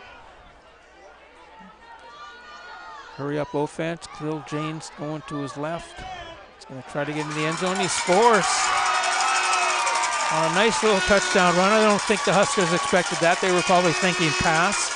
Because once he turned the corner, there weren't many white jerseys there. And he just ran himself inside, cut it back up. I thought he was going to be running out of bounds here. You can just see as he takes the handoff. I thought he was going to run to the corner and step out of bounds, but Deshaun Greenaway made a nice block on number 1, Dustin Jeanson. And he gets in for the score. So that makes the score 31-20 with Convert to come. The Rebels pretty good on the Rebels. Convert is good. That's football for the roof. Khalil James on a, but it was around a 18-yard run. It's Convert. So with 4 seconds remaining in the first half, the score is Valley Huskers 31 and the Westshore Rebels 21. That makes it a little more interesting. It puts a little more urgency in the second half now. Because again, it's an important game. This is one of the ones. Rebels lose today, and this is the last football game played in West Hill Stadium. Well, I guess it would be anyway, even if they do win. They can't host a playoff game. But it'll be the last football game played by this team in red this year. And in a way, you know, you kind of look at how their season has gone. They've had coaching changes. They've had a lot of injuries. Well, all the teams have had a lot of injuries, but just had a lot of disruptions of what they wanted to try to achieve, and especially coming off the success of 2016 of going to a Canadian Bowl and then last year capturing top spot with a 9-1 record, the best record ever by a Victoria or a Westshore team, and then this year to coming down to struggle just to make the playoffs. But it gives them, all the coaches and all the board, an opportunity to look at everything and sit down and get the plan together for 2019 if today's the day they wrap it up. So Kyle Clark kicking off, just kicks one way out of bounds. And that'll be a penalty, and if I was the Huskers, they just take the ball where it went out of bounds, kneel down, get into halftime, you're up by 10, and get your juice in you. And on the Huskers side, you've got the win. If a win happens today, that guarantees them a playoff spot, but just got to finish up where. And they've got a game next week up in Nanaimo taking on the VI Raiders, and they beat the Raiders in the first game of the season this year, where they came back in the fourth quarter to win it. I can't recall the score. It was like 34-31 or something like that. But and they've come a long way. That first win just sort of pushed that monkey off their back, and they just haven't stopped. They've played well. The only team that they've kind of struggled against is the Langley Rams. There's almost a pick off for Cody Holmes. That would have been his 4th interception if he had got his hands on that one. And that, yeah, it would have been 6 points if you got that one, for sure. I don't think anybody would have caught him. Cody Holmes is a sprinter, that man. But there you have, there's the first half in the books. With the score, the Valley Huskers 31, the Westshore Rebels 21. Interesting, it's one of those games where so far where you're looking at it and you're saying, you know, which team's going to break out first, and it's kind of back and forth in the first quarter. But then the second quarter, the Huskers owned it with a kickoff return for a touchdown, an interception they turned into a touchdown, a fumble that they turned into a touchdown. And the penalties hurt both teams, but I think they hurt the Rebels more. Yeah, it took a lot of the penalties against the Rebels came offensively, so that, you know, put them in second and longs and first and longs where they just couldn't get themselves in order to pick up the first down to keep a drive alive. But it's going to make for a good second half. And again, I want to thank everybody for tuning in to the game this afternoon with this all-important matchup for playoff positioning, playoff spots between these two clubs. And I want to thank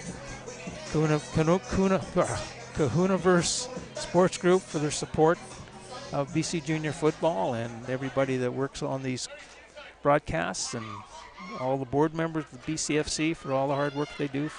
And we'll be back at second half. Thank you.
There's a huge need for support for youth with mental health challenges. About 1 in 5 Canadians on any given day will be facing a mental health issue, and most of those experiences begin among teenagers and young adults.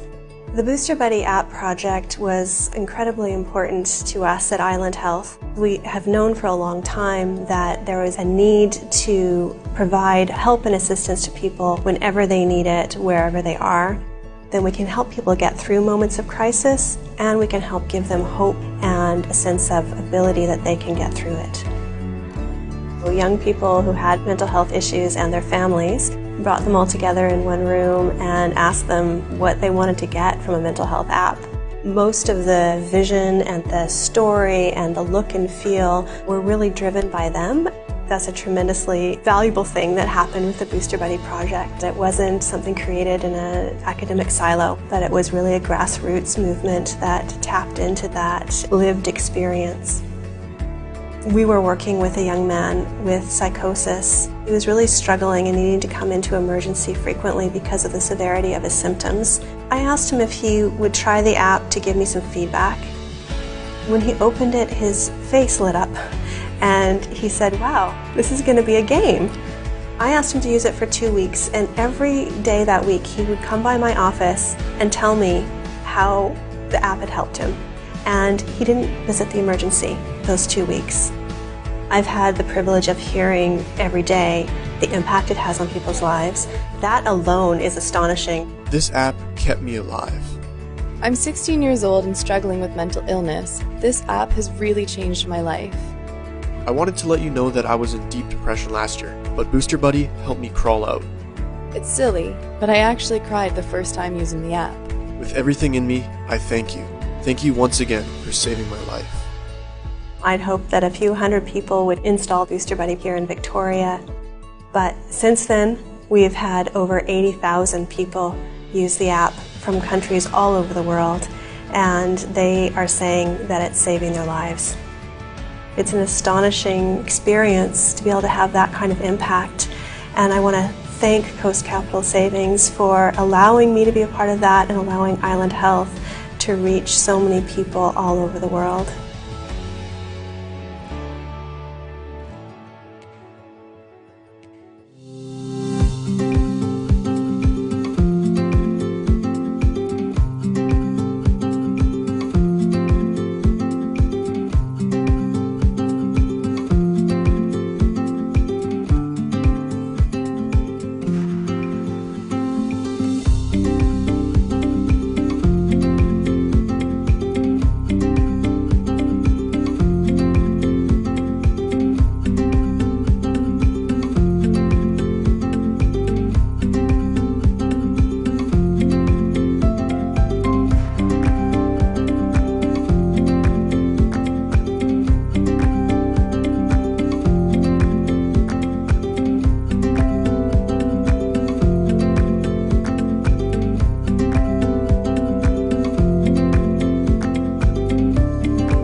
TELUS presents mind-blowing pure fiber facts. Today's topic, watch and record 4K at the same time. Can't decide which of your favorite 4K shows to watch, Susan? Well, with pure fiber, you can watch and record 4K simultaneously.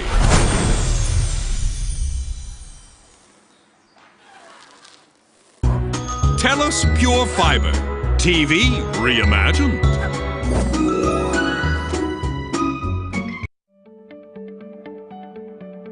Coast Capital's role is we're the tour sponsor of the Canadian Cancer Society's Cops for Cancer tour. It's a cause that's really important to a lot of our staff. I mean, who hasn't been touched by cancer?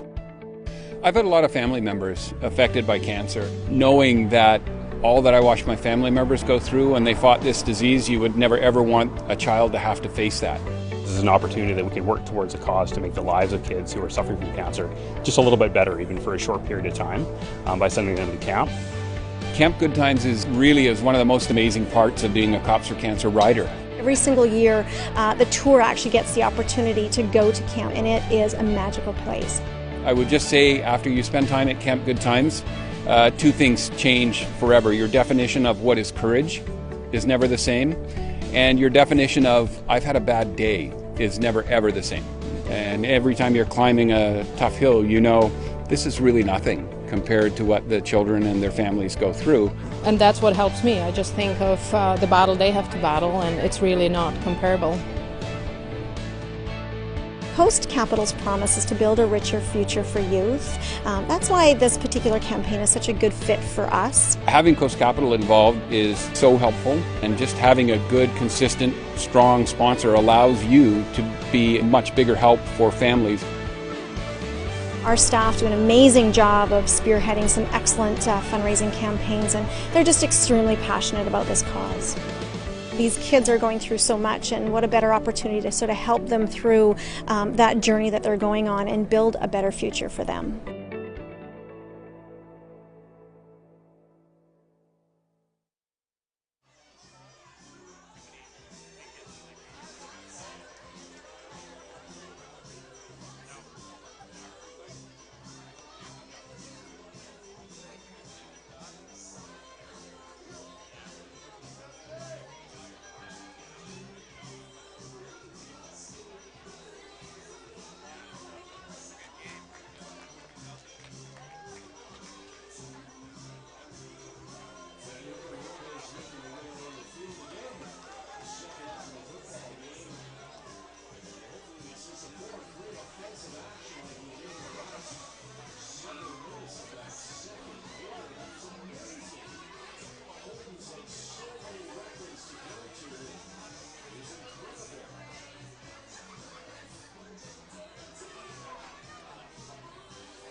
Welcome back.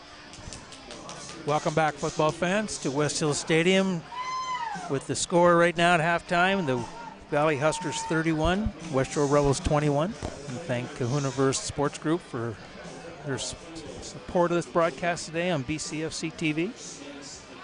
Interesting game, like I said, as we rolled out into halftime with the Huskers dominating the second quarter and the Rebels coming back in the last couple minutes of the first half to score 14 points. But the scoring in the game thus far is the Huskers opened the scoring at the 8:08 mark of the first quarter with about a 31-yard field goal by Ethan Holman that made the score 3-0.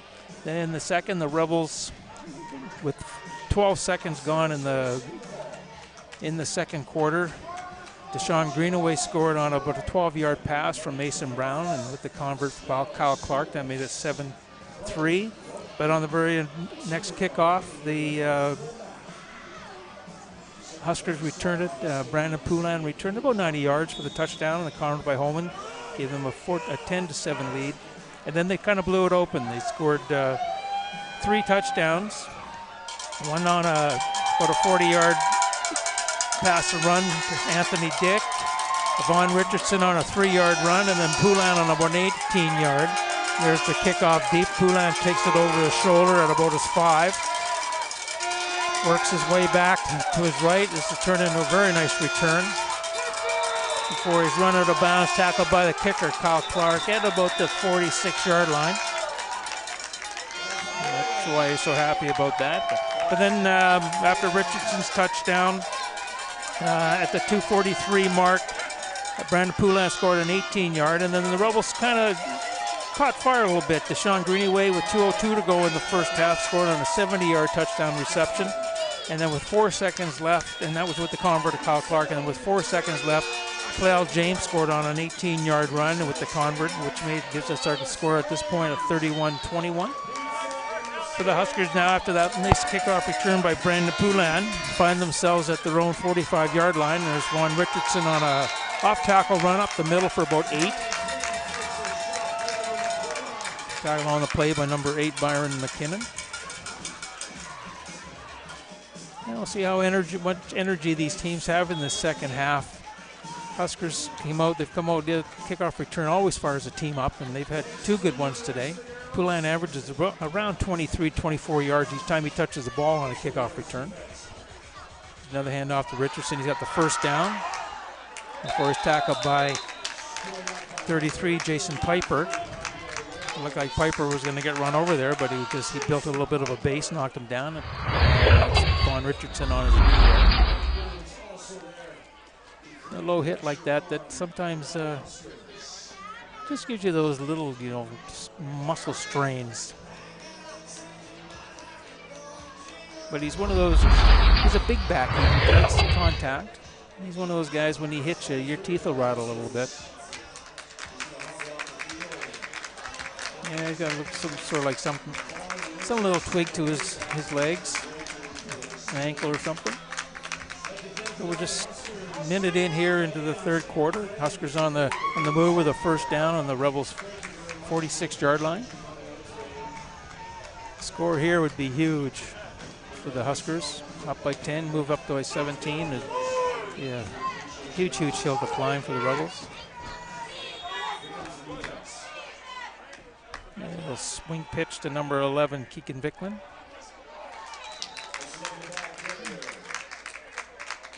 Not much there. As tackle number 56, Brendan Bryden.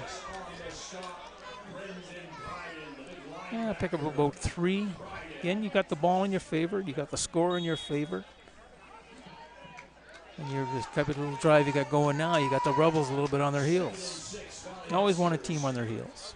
A little quick pass over that should be pass interference, but no flag there.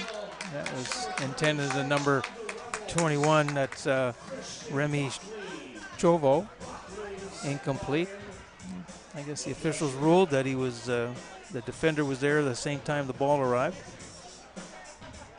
So that brings up the 3rd down and 7. Huskers look like they're electing to punt the football. This would be a long field goal try. If it was, it'd be over 50. But deep for the Huskers, number 10, Cody Holmes, and number 16, Ashed Sharif. Ethan Holman back to punt. He's one of those ones you can pin the team real deep. That's what he's trying to do, but he just shanked it off to the left and out of bounds. Not a very long punt. Looked like it maybe ended up being about a 6-yard punt. A little break for the Rebels on that. That's going to give them the football 1st and 10 at their own, looks like 37-yard line. So we'll see what little adjustments that Coach Boyce put in here in the second half for his offense. Komodo 1st and 10, and Mason Brown, a quarterback. He's got 3 receivers to his left. There's a handoff to little James, works back to his right. Finds a hole. Picks up a boat. Looks like he's got a 1st down on that. It was a good 10-yard run. Pretty close to it, or just might be just shy of a first. They're saying 1st down. Yeah, he's still, Khalil's, he's 4th place in rushing in the league this year. He's got injured for 2 games, and he was in 2nd place for quite a while. But coming in, there's another run by James, and that's a little, use some speed here. Number 20 runs over number 20, but number 20, Riley Simpson, ends up making the tackle on it, but not after another gain of around 20 yards, 22 yards. That was a nice run. But he's been averaging about 5.5 yards a carry this year. The league leader in that is Kelton Curry of the Okanagan with a 6.8. Oh, 1st and 10, Rebels at the Huskers' 43-yard line. Hand off to Sean Provo. Met in the hole by number 50. That was Tyson Spence.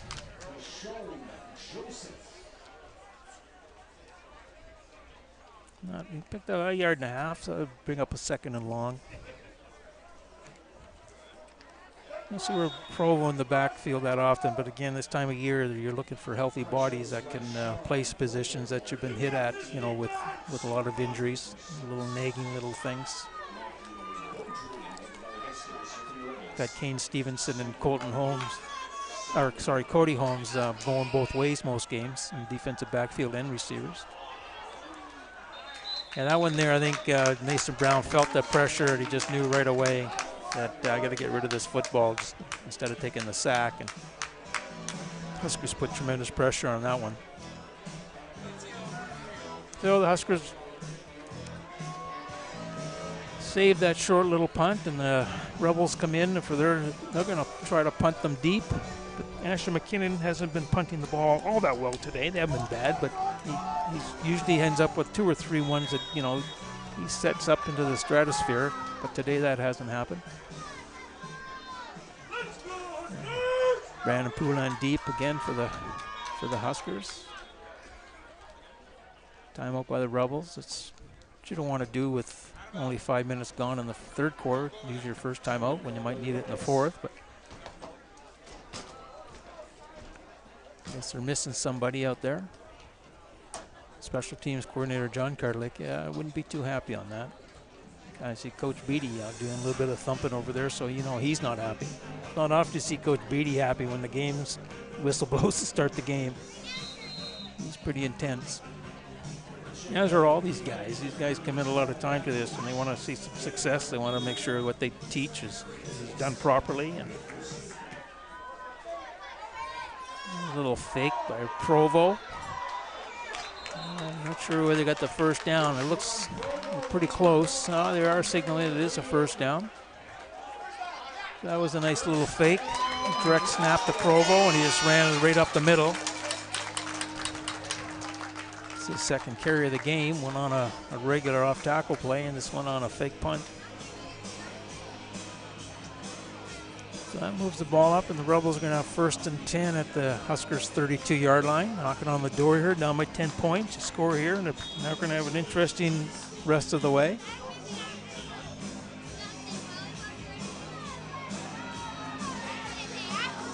So Brown's still a quarterback. He's going to go the whole way, I guess, unless he's injured.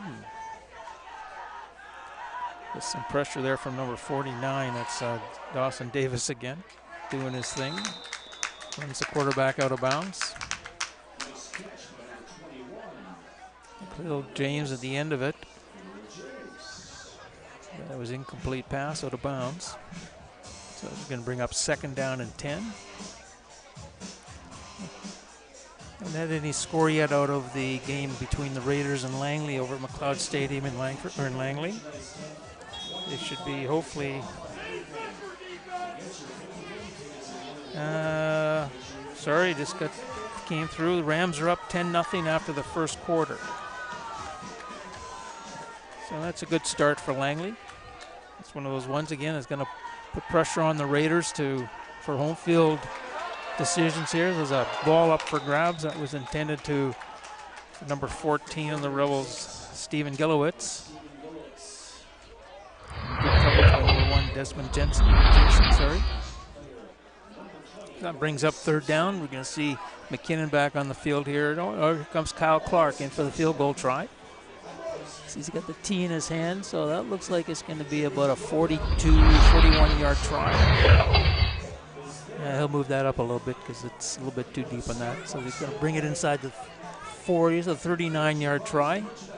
Poulin deep again.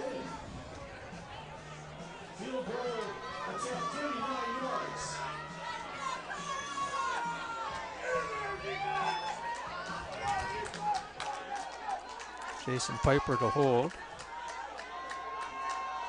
Snap, kick, and it's good. That moves the Rebels to within 7 points with that Kyle Clark field goal, 39-yarder.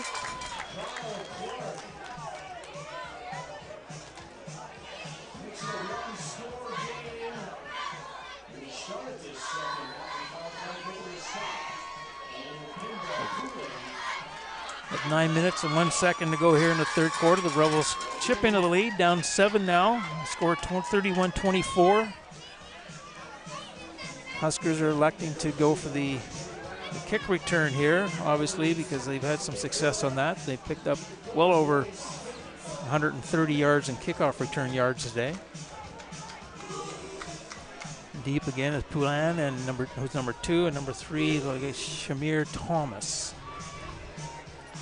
Kyle Clark here to try to pin the Huskers deep with a long, deep kickoff.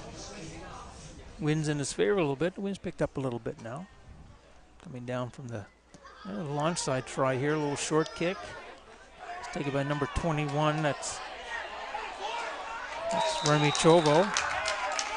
Where he got about 10 yards. He thought he was get a little bit farther where there were guys there to tackle him. So he's a little frustrated that he didn't get a few more yardage out of it.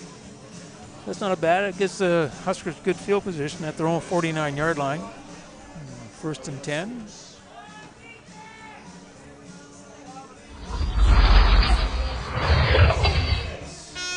Whitting still a quarterback.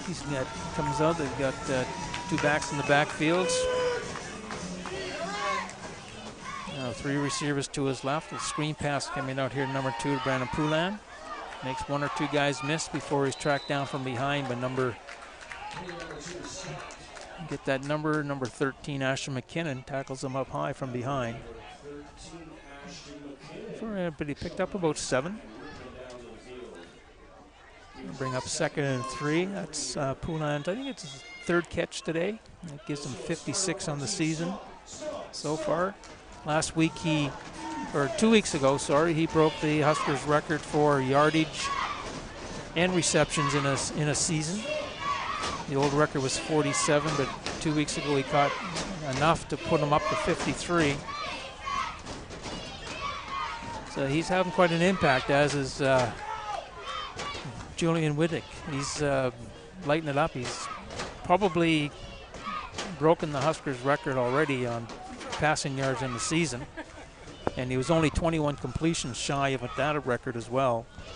So those were probably in danger of falling today for sure. The way he's been throwing the football, he's had fairly good success. I'm not sure what the stoppage was. It might have been a blood issue maybe. Sometimes they allow a player a little bit of time just to, if they have blood on their arm or something, to get it cleaned up. Keegan Vicklin in the backfield next to Whittington, who takes the football. Nice blocking up the middle. He runs out of the tackle of number 8, Byron McKinnon, for a pick up of another 10 yards on that. That was about a 20-yard gain. It was a nice little run by Keegan.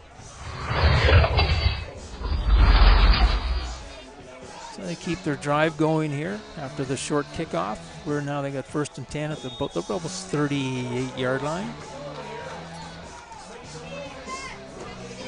Yeah, they've had the Rebels on their heels all afternoon. The Rebels just can't shake them, and there's a few plays where the Huskers can't finish. So they're allowing the Rebels to stay in this game when they had an opportunity to bury them and put them away. Here's Asher McKinnon busted into the backfield to tackle Vicklin for a loss of about 3 yards. They bring up 2nd and long. And the wind picking up here is making it a little bit cool now, and you can see some of the people in the stands starting to bundle up, put their jackets back on.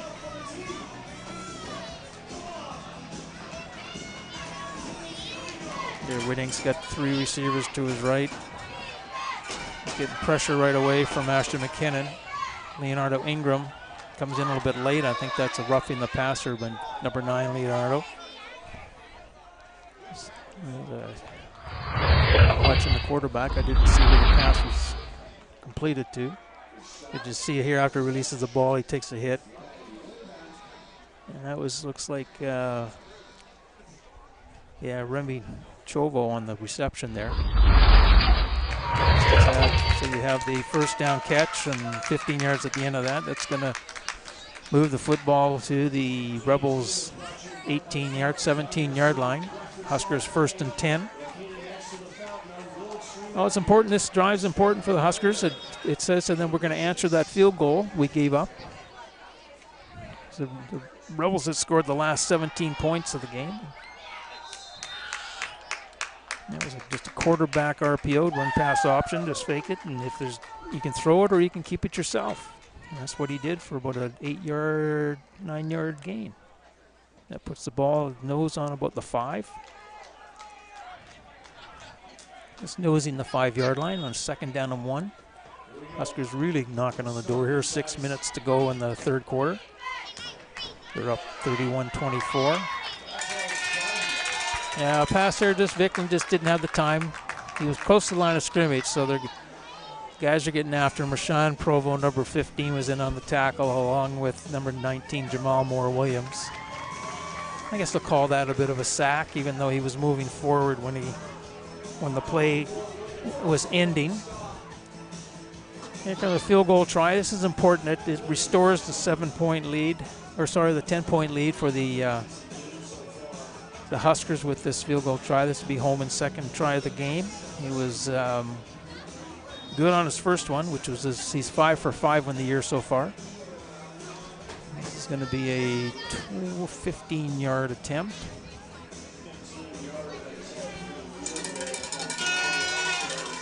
Penner on the hold. Offside on the Rebels. They're going to probably take this points off the board, take the penalty, have the ball 1st and 10, half the distance of the goal line, and for the 1st down. So that's what they're doing, put the offense back on.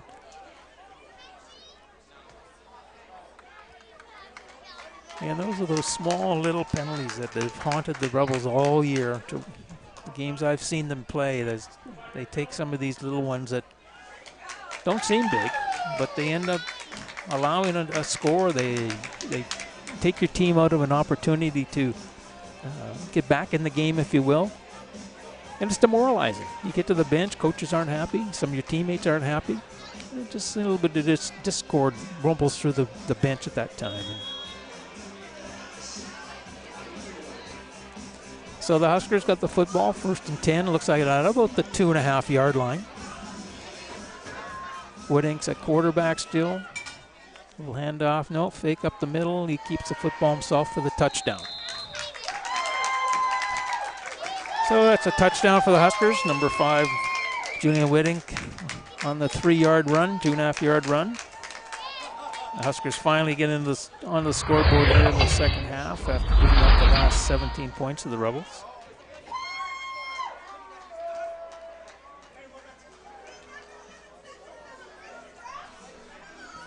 So that score came with just 5 minutes to go in the third quarter. That puts the Huskers up 37-24 with the convert to come. Homing in for it, Penner holding. Or sorry, Nicholas Nickip holding. And that is good, so that makes the score 38-24 for the Valley Huskers.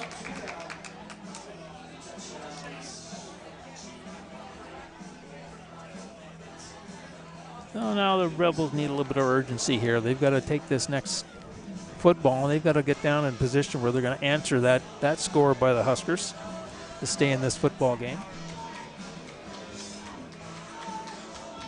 But it's always exciting anytime you're playing a game, any sport, when it comes down where you've got one game that's going to decide your fate for playoffs into a season. And this is that game for the Rebels.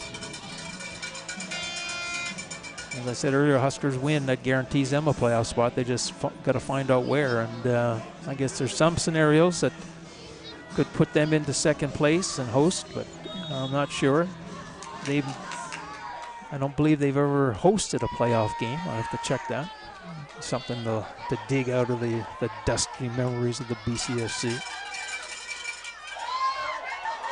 They're going to run by number 7, Eric Williams. A little bit of spinning and juking and jiving before he's tracked down by that familiar number 49, who seems to make a lot of special teams tackles. Williams moved the ball up. He brought it up from about his 20 to his 39-yard line, that's where the Rebels will begin first down.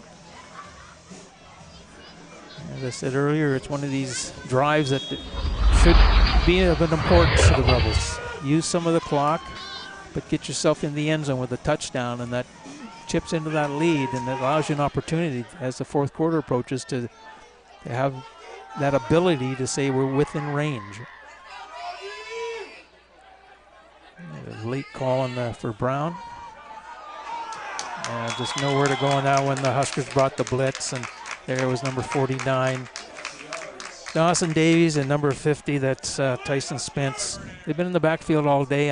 Don't have defensive stats with me, but I'm sure Davis has probably had a few, 2 or 3 sacks anyway. He's been in the backfield quite a bit.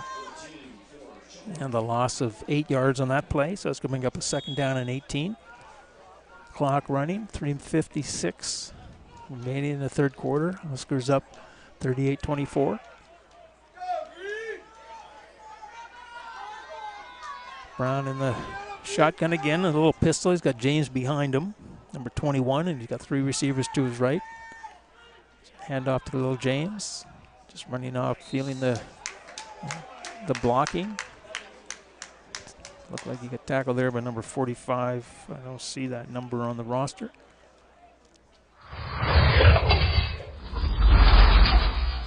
Or 40, no, it wasn't 49, because he wasn't on the ground, that's for sure. So they got an injured player, I'm not sure who that is. It might be James, it looks like he's wearing tapes, I could be wrong.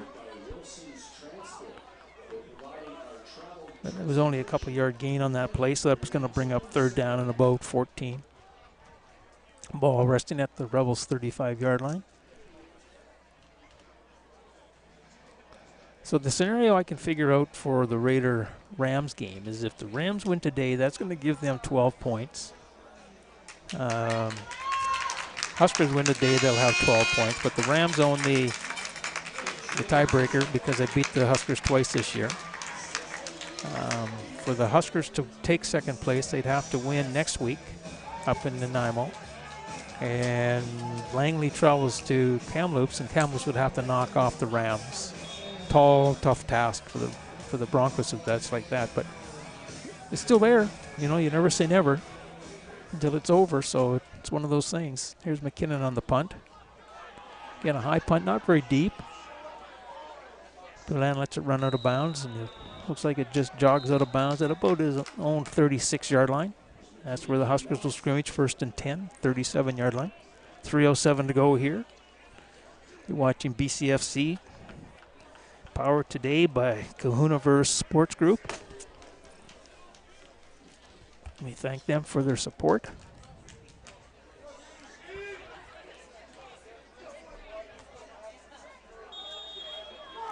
As I said earlier, a lot of these teams have a lot of injuries coming down this late in the year, and there's been talk by some people that, you know, maybe the BCFC schedule is a bit too long.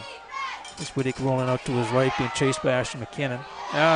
Beautiful interception. That's by number 26, Christian Buckley. A little thing, a little help what the Rebels needed there. Yeah, Whittick was he's being chased really hard by number 13, Ashton McKinnon, on that play, and he's rolling. And I think he put the ball, he could have thrown it out of bounds and have second down, but he tried to force it in here. You see on the replay, Ashton comes off and is just chasing, and Whittick obviously can feel him. And he tried to put the ball up there to number 17, Jacob Penner, but it just a little bit underthrown, and Buckley slipped in underneath to make the interception. So turnover where the Rebels are going to take on at the Huskers 47-yard line. An opportunity here in the 2 minutes and 40 seconds to go in the third quarter to chip into this lead. There's Mason Brown on the keeper. He picks up close to a first down. I think he got the first down. Or is tackled. It was number 29 on the, I think it was Trey Van Walsh making the tackle there. That gives the Rebels another first down. This time the ball's resting at the 36-yard line. 2:03, clock running.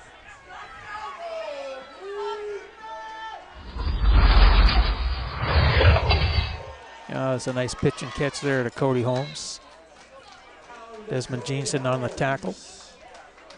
Picked up pretty close to a first down there. Might need a measurement on this one, but he's pretty darn close. They do give him the first down. That was a nice pass. That was one that had authority onto it. Knew where it was going to go, and Holmes he's got great hands. He's able to pick that ball out of the air with nobody around him. He protects the ball with his body as well as he's making the catch. There's Mason Brown just flipping it out. That's the number 14, Steve Gilowitz. He picks up 6 yards, 7 yards. Again, keeping this drive going, just keeping everybody on their heels. The Huskers are just backing up now. They just can't figure out how we're going to stop these guys. But they still hold a 14-point lead, so you do play a little bit softer. You don't want to get beat, really quickly deep. So you're going to give up some of this smaller stuff, but it's still early. Under a minute to go here. Second down and about 3, long 2. And Rashawn Provo moving and grooving, gets a first down. That's moving the ball up into the, looks like at about the 14-yard line for the Rebels. This could probably be the last play of the third quarter. Clock's running and we're down to 15 seconds left. Khalil James comes back into the huddle. First and 10, this will definitely be the last play barring penalty. Khalil James up the middle, and just a nice tackle by number 50, Tyson Spence on that one. Just got a hold of him and dragged him down. Strong defensive tackle. And that's the end of the third quarter. The score, Valley Huskers 38, Westshore Rebels 24. And Rebels will have a second down in about 8 coming up. Should be at about the 13-yard line. They're in position here. The Huskers got to dig in. It's important for the Rebels to get some points out of this drive, preferably a touchdown. That'll move them to within 7. You want to stay within reach. Field goal doesn't hurt you, but that means you still got to have 2 scores. Now, you don't want to end your season at home, you know, where it's ending without really giving it everything you got. But it is a tough task too, because next week the Rebels have to go to Kelowna, and a win today puts a lot of pressure on them. They'd have to win that one to eliminate the Huskers from any playoff hope. And that's always a tough travel. It's a long bus trip, and it's a tough city to play in Kelowna. They don't lose many games at home. So the Rebels second down and about 8. Looks like the ball's resting in around the 12-yard line.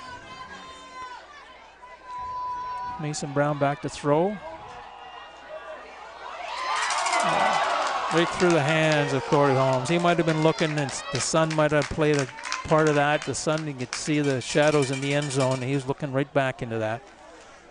So that's bringing up a third down. Looks like Kyle Williams is coming in for a field goal try.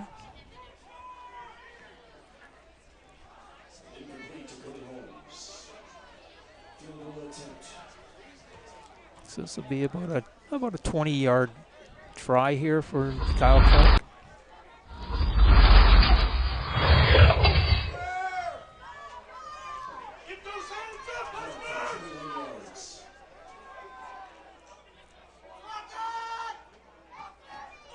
So it's a fake, and it's a pass out to number 12, Isaiah Cardelicchia, with a touchdown. That was a nice pass. Yeah, the holder, Jason Piper, just stood up and just threw a little strike, and Isaiah coming off the blocking side on the left-hand side was wide open. In the replay here, Jason just gets up, catches the ball and gets up right away, and Isaiah's coming from the second man on the inside, and he's wide open for the score. Now Kyle Clark into for the convert.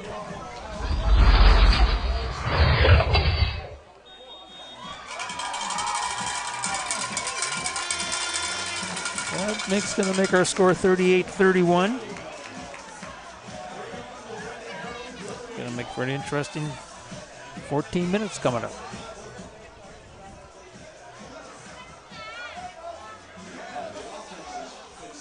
A lot of points scored. I didn't think there would be this many points scored today. I thought both teams would be playing a little tentative, and but when you get the passing, Coach Boyce is the quarterback coach, so he's going to throw the football, and the offensive coordinators from the Huskers, obviously with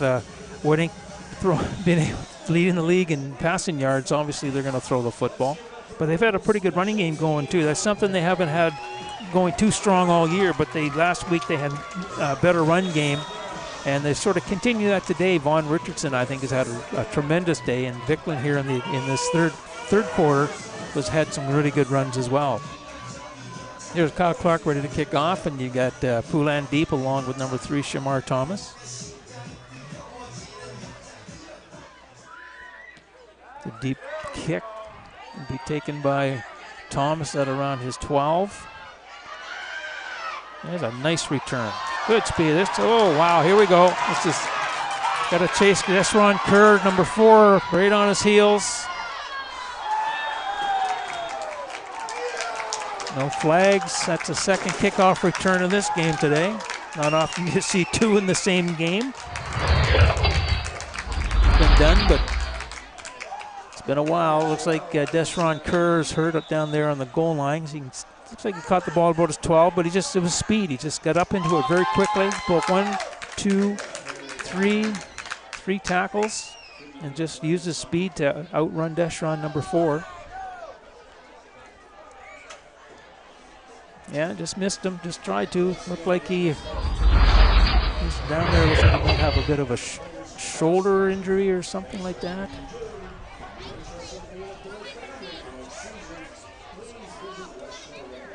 That was about a 90, and it's the same thing. The Rebels scored a touchdown earlier, and then the Poulan returned it about 90 yards for a touchdown. This time Shamar returns it, and it was about I guess about a 92-yarder or something like that. And we're still attending to Deshron Kerr there. Everybody waiting for the convert to take place.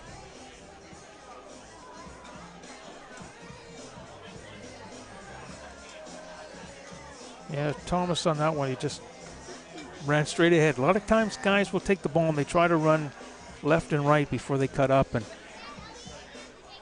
quicker you get into it, because the defenders, as they're running down on coverage, they've got to converge from outside in, and they have to stay in lanes. There's lanes that guys they're coached to stay in this lane for this long and then converge on the ball. The quicker you get into that before they can converge the ball out of their lane, the better success you're going to have. And also blocking. You've got 11 other guys out there that are helping you with their blocking pattern.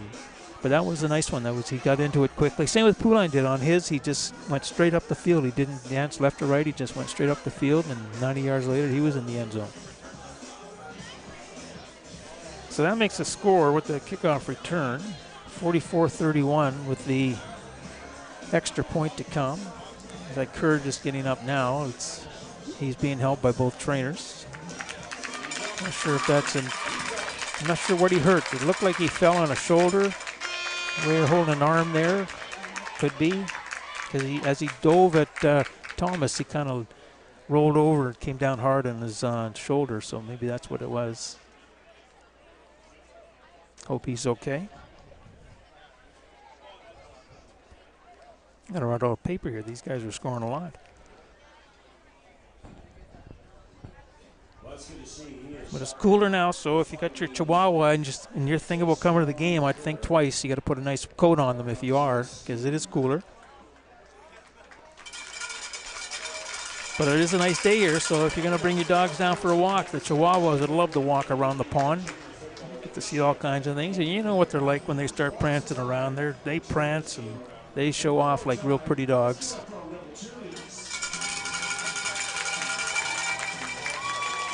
I'm not sure many people realize or know about that the BC media coordinator and vice president of the BC League, Blake Roberts, is a Chihuahua shepherd.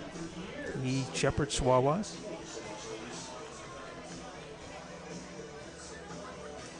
Here's a convert try by Holman, which is good. That makes the score 45-31.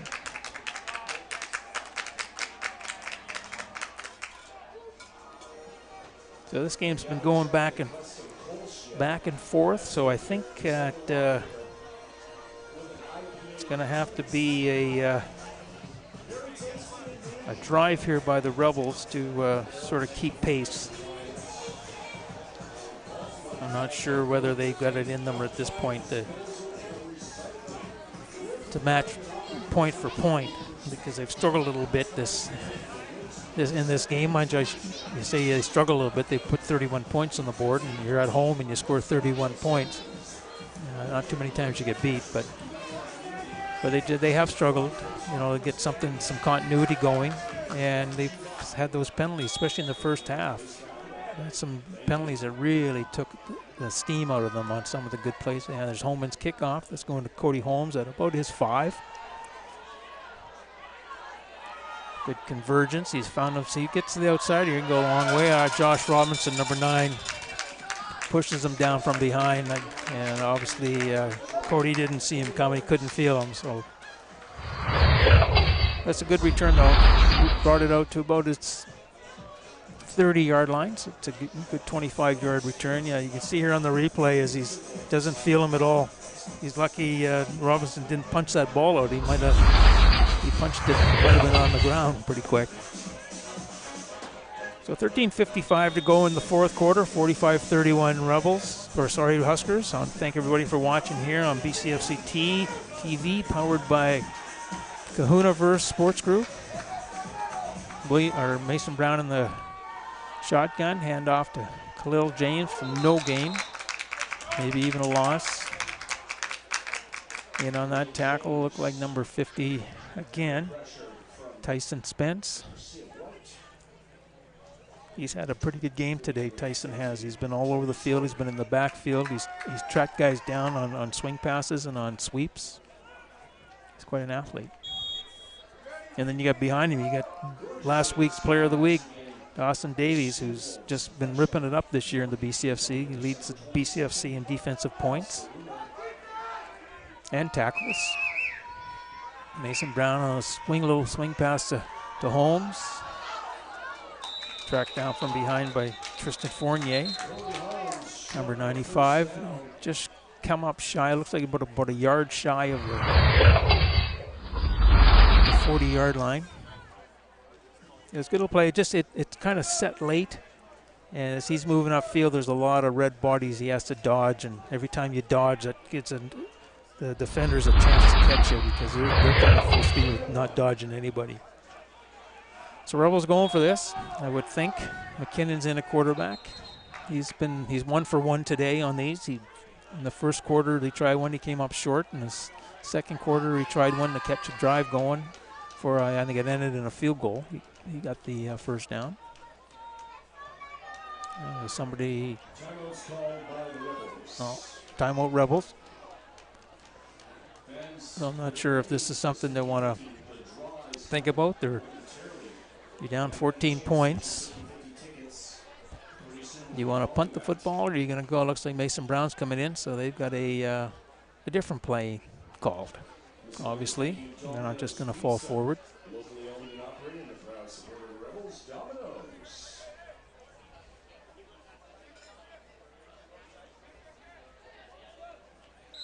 Let's see what happens here, what Coach Boyce calls.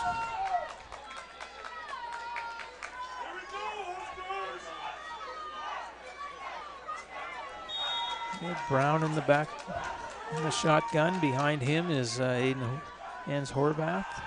A little quick out to Kane Stevenson. That's enough yardage for a first down. Tackled by number 9, Josh Robinson. That was a good third down gamble.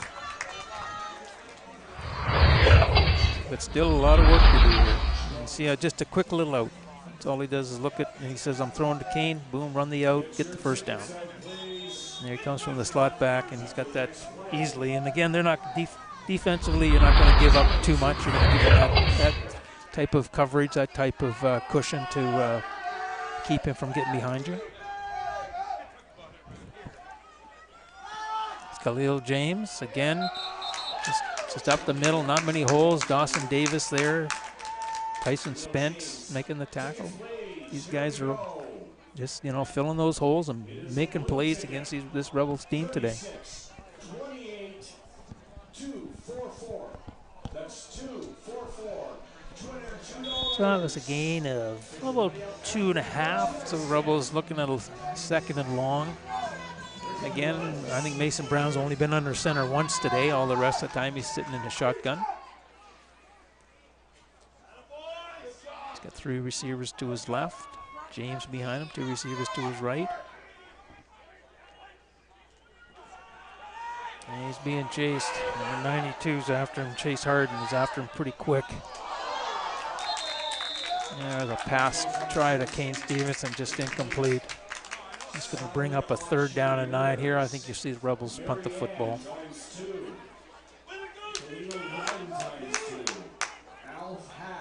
Yeah, so if the Huskers hold on to win this one, that'll be their first win here in 10 years. They've been here 10 times and come away with a loss each time. 2008 was the last time that they won a game in Victoria, the Westshore. They were called the Victoria Rebels at the time. They moved out here, I think it was around that time, I guess, in 2009. McKinnon on the punt, Poulin on the watch the ball roll out of bounds. Not a bad punt. You take, the danger of Poulin returning it, and you got a pretty good yardage on it. It was a 30-yard punt. Anyhow, that the Huskers survived that. And the Rebels go back to the offensive drawing board to see if they can make a few adjustments to take advantage of what the Huskers might be giving them. But for the Huskers, they got the football back at their own 32-yard line. They're in control, up 14 points, 10 minutes and 55 seconds to go here in the game. Clock is running. Whitting still a quarterback. He's got 3 receivers to his left. It's a nice play. There's a handoff to number 11 on that play. That Keegan Vicklin coming in to make that tackle was number 19. Jamal Moore-Williams just knifed in to make that tackle for a gain of 1, or sorry, a loss of 1. And second down and 11.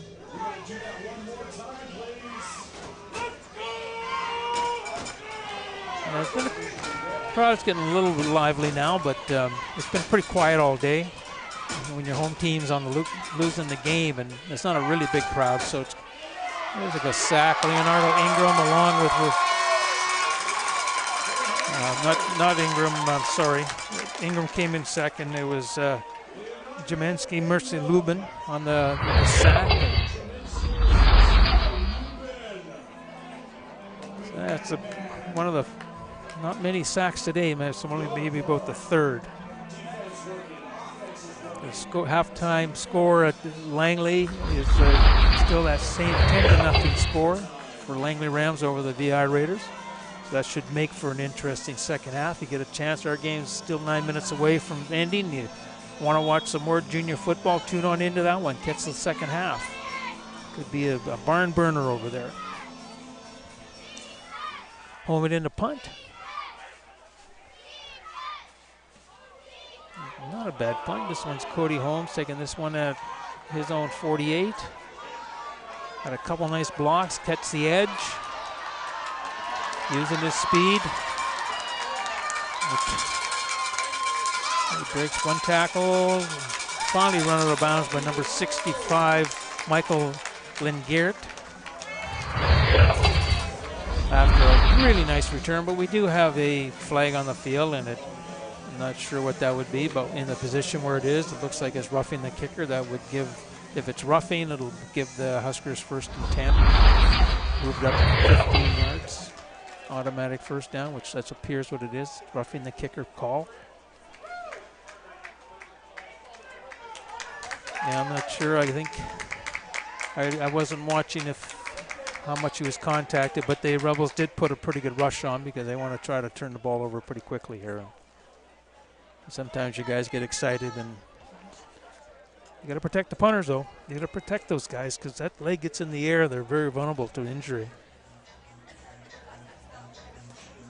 So it's another one of those 15-yarders that has haunted the Rebels in 2018 and gives the Huskers an opportunity to control all the phases of this game today. Keegan Vicklin up the middle. Ran in there. I think it was the Leonardo Ingram he ran into and knocked down for maybe a half-yard gain. But the Huskers here can work the clock. There's 8 minutes and 35 seconds to go. They got a 2-touchdown lead. And the football. The most important part of it.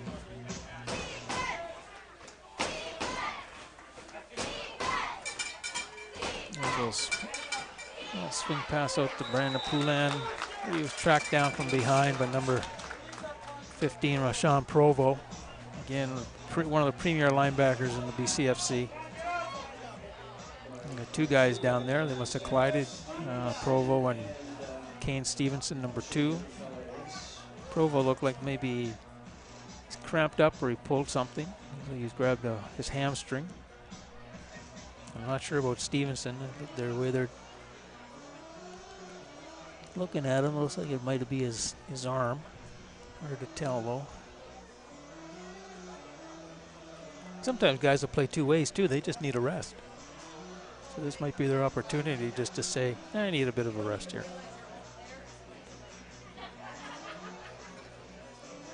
The game's fast. The game's violent. There's always going to be some injuries. Looks like Kane's okay. There's wait for him to get up. And Rashawn looks like, you know, he could, yeah, there might have been a cramp. Just get the cramp out.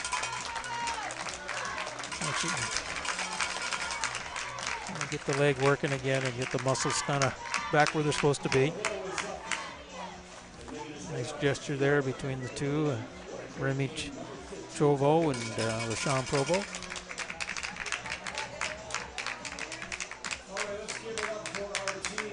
A lot of these guys know each other because they're from other parts of the country, and some of them are from the same province. They might have played high school football against each other, or community, or some of them are on the provincial teams growing up. They, you know, have Football Canada has provincial play downs, and all the provinces are involved. They have all-star teams come out, and the best players are part of that, and they get to spend a week or 10 days interacting with other players from across the country. And at some point in your football career, the longer you go, you meet up again.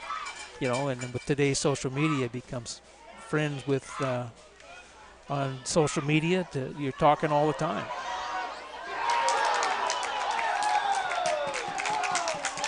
Yeah, that was a tough one. I think Asad Sharif would like to have that one back. He was trying to pick the football up, and then he couldn't get his handle on it. But since he touched it, it becomes Huskers football.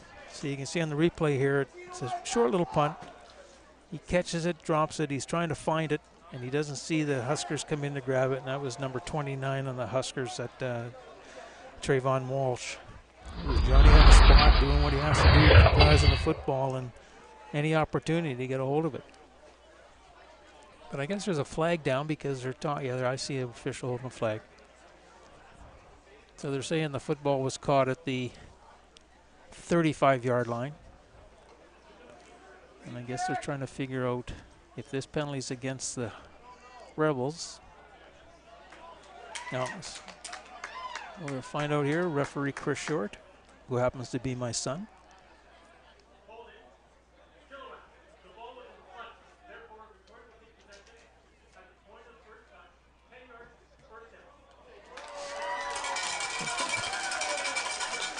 I'll have to ask him about that one when I see him tomorrow for Thanksgiving dinner.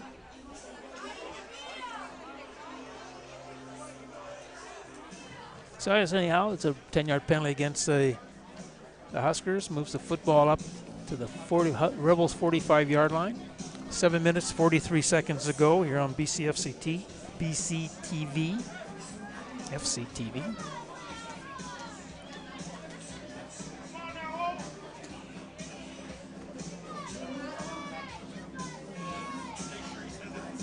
Bill Mason Brown still a quarterback. He's got 3 receivers again to his left and 2 to his right. A little urgency here for the Rebels. They're down, still 14 points down. They got to score quick, get the ball back, and try to make something else happen. Here's a fake to Kalal James. Being chased here. That was a nice play by number 56 on the Huskers, Matthew Beaudry, with a huge loss on that one. That's about a 12, 13-yard loss on the sack. Great play by that. You see on the replay here, he had to bubble here. He had to go backwards a little bit, and that changes everything. And when you're a quarterback rolling out and trying to get to the edge, you got to go bubble backwards. You're going to throw all the timing off and the patterns, and that just gives defenders better angles to get at you. So we got a long way to go here. So it's second down and about 20, looks about 22. Rebels football at their own 34-yard line. A screen pass over the middle of number 14. Steve Gillowitz on a flag on the play. Picks up approximately, looks like about 12 yards on that. Got some play here. Not sure what the officials are looking at. I think they might be thinking about illegal man downfield. But I guess they're looking at the play here as no flag. Okay. Probably they thought that the receiver was blocked out by another receiver, which would prove him to be ineligible. But I got a big third down and 9 gamble here. 6 minutes and 40 seconds, clock running. Huskers up 45-31.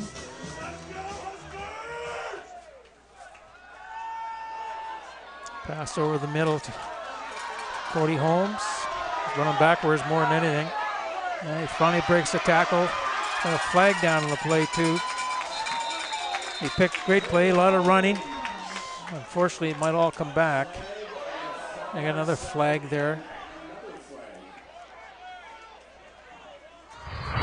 Junior football is full of testosterone, so guys do a lot of talking. It's a lot of chirping going on. You can see on the replay here, just a quick little snap pass right over the middle. That's where maybe that first penalty was. He might have been offside. Because he's working backwards. He just keeps his feet going, said, okay, I'm going to make something of this. And then the other penalty comes in as they're getting up out of the pile. I'm not sure where that came from. Oh, there it is, number 50 on a rough play, threw a punch.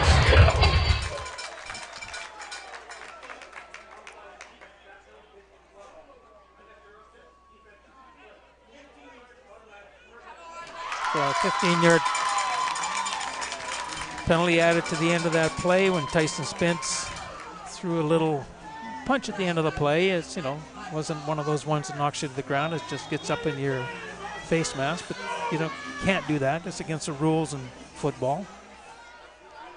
So Rebels have to still maintain the football at the 29-yard line.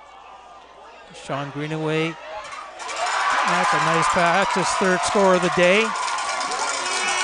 Everybody's kind of been waiting for Deshaun to start to light it up, to be a factor. The big man, tall, great hands, good speed. That's his third score today, and that moves the Rebels within, bring them within 7 with the convert. Kyle Clark on. And just a long pass, and he just again, he gets up high on the defender, the same thing he did on his first touchdown in the end zone. He was just taller and got a better jump on the defender.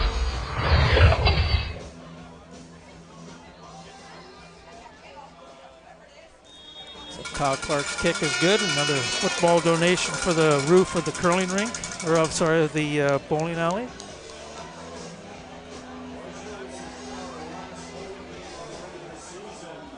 So that's it. That's Deshaun's third touchdown today.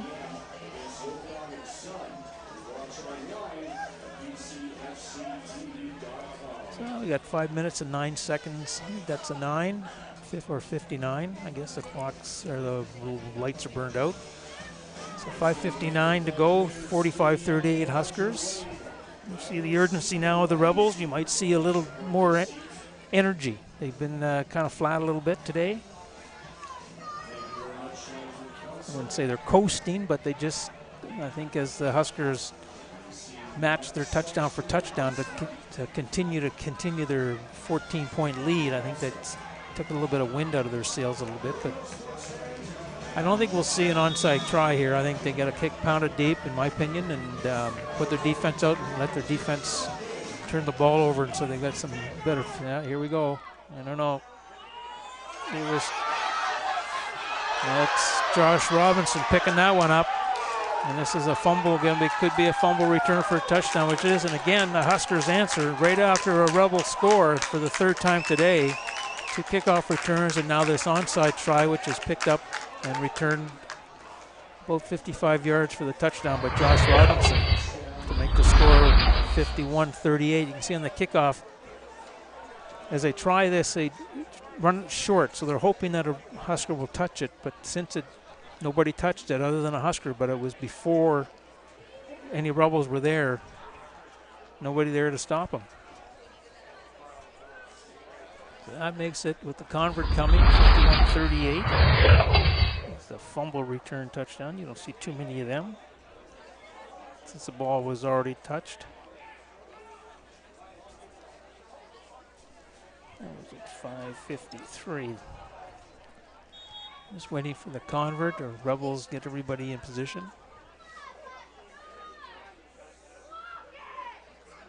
Holman on the kick. That is good. Makes the score of 52. 52-38. Again, another to extend that lead to 14 points again, which they just can't seem to shake that. And every time they do something, the Huskers answer.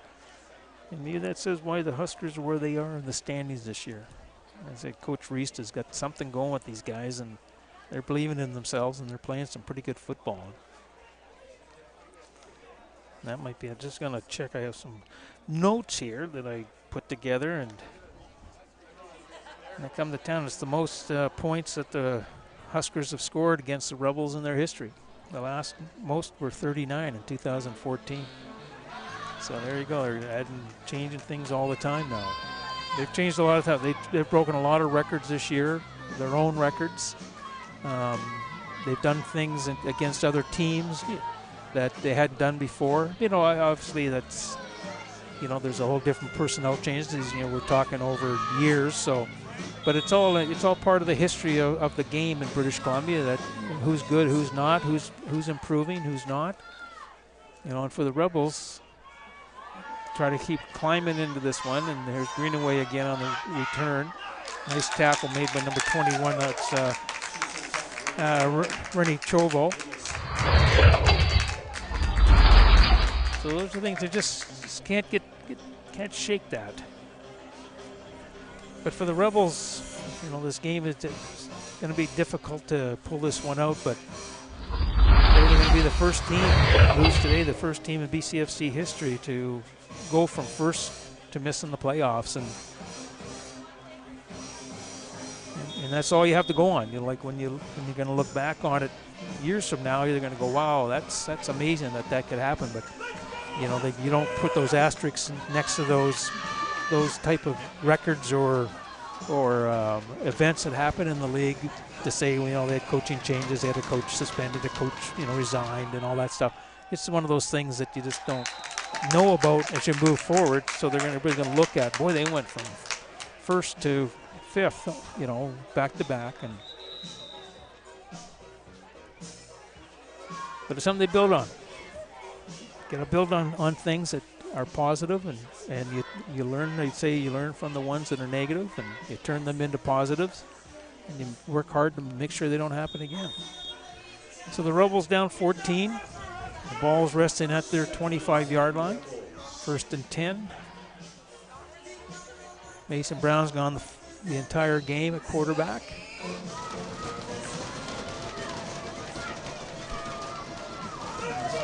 He's got 3 receivers to his right. Quick little pass out to Greenaway. And Josh Robinson there to make the tackle, and that should have been a flag in my opinion. Number 75 coming in on that late. That was Aaron Rose.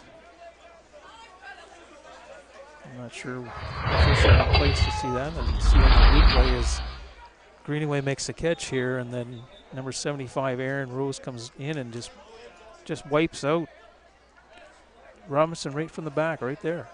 Nice illegal block. That's UR. And those are the type of things that, even though that one wasn't called, but like I said earlier, those are the ones that the Rebels have been struggling with all season. And that comes back to discipline. It's a team game, and sometimes you do that, you're kind of selfish on that. I'm not sure what officials are talking to.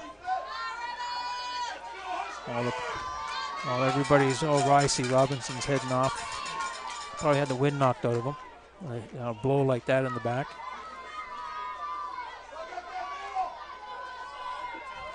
But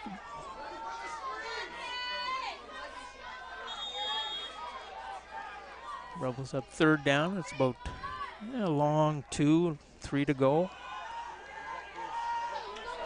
Pass over, caught, nice catch, one-handed, just on the close to the ground by Kane Stevenson. And finally tackled by Riley Simpson after a long gain of about 45 yards. So that's going to put the ball on 1st and 10 at the Huskers' 35-yard line with 4 minutes and 4 seconds, clock going. Yeah, if Simpson didn't get this, I think Kane would have been in the end zone. And the number 29 was tracking him down, Trayvon Walsh, but I think Kane's got the speed.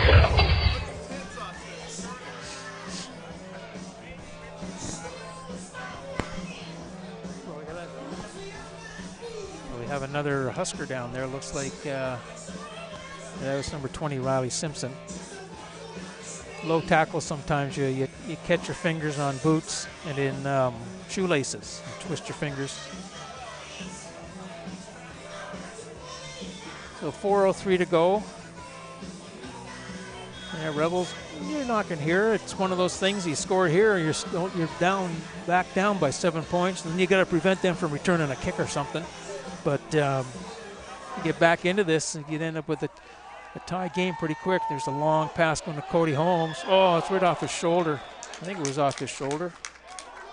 It was tough. You're looking back at the sun, but the defender was right there too as he was converging on the play. And you can see on the replay, I didn't get a look at it if it did come off his shoulder or if it went off the defender's arm. Right off the defender's side, right off number 26 is Daniel Mills' helmet. So that's an incomplete pass, brings up second down, ball at the 35-yard line.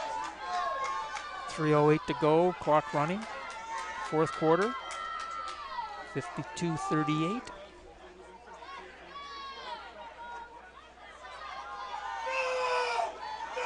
Mason looking for the long throw. And he threw it right into number 29's arms, Trayvon Walsh. The interception, and he's got a little bit of ground. He lost his footing there before Mason Brown makes the tackle on him. And that's a turnover. That's going to give the Huskers the football at their own 34-yard line.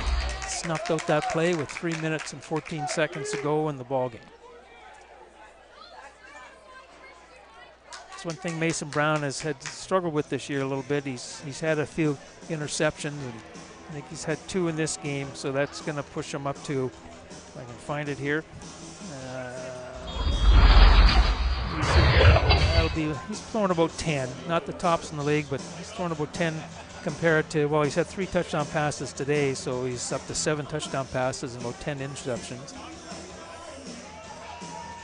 So the Huskers quarterback under center. That's the second time today we've only seen him under center. That's number 11 up the middle, Keegan Vicklin. For Rashawn Provo making the tackle after a gain of about 4. 2:54 to go. Referees are doing their 3-minute whistle here. And they just go over things to make sure everybody understands the 3-minute process where the clock stops after every play and inbound plays. Clock continues on the whistle. Out of bounds plays, the clock doesn't start until the snap. So there's a little difference. That's why in Canada the last 3 minutes of a game take a long time to play because the clock does stop after every play. And there's rolling the time here. He wants just to hand the ball off. I think the Vicklin will be the ball carrier again. And again into the heart of the Rebels defense. Tackled by number 99, Jemensky Mercia Lubin.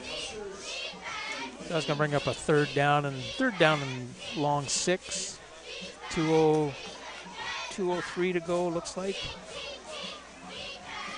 Yeah, some of the numbers are burned out on the clock, so it's hard to tell.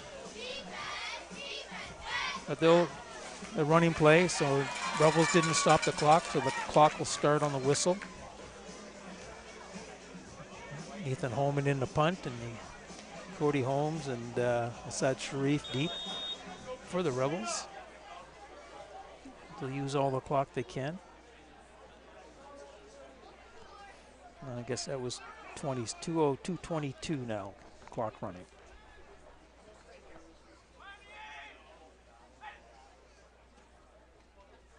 I don't think they'll fake it here.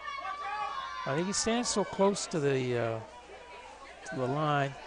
That ball's out of bounds. The flag on the play. I think that's going to be a rough flag. Unnecessary roughing against the Rebels, number 52. Matthew Persine. I think that's who it is, so that would, holding.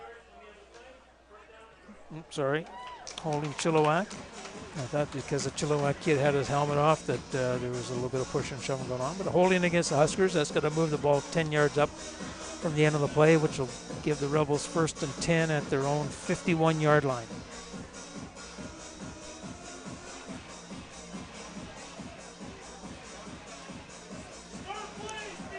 .205 to go here in the fourth quarter. Browns at quarterback still. Got a timeout, looks like Huskers. Still a comfortable lead, but the Rebels in the last 2 minutes and 2 seconds of the first half scored 2 touchdowns. So it has been done in this game, and Huskers want to make sure they've got the right personnel on the field along with everybody on the right frame of mind, that's for sure.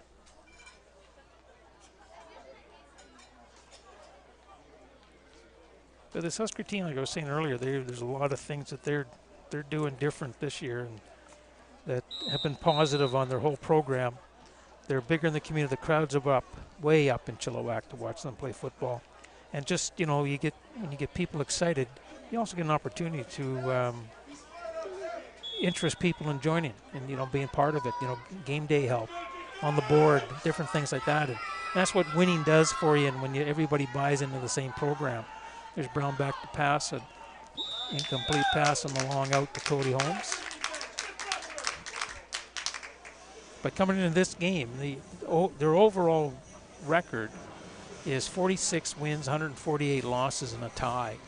And that's up to this date. So, they're at 47. I'm penciling them in to win this one. They're up to 47. But up to this year, they average 15.2 points a game.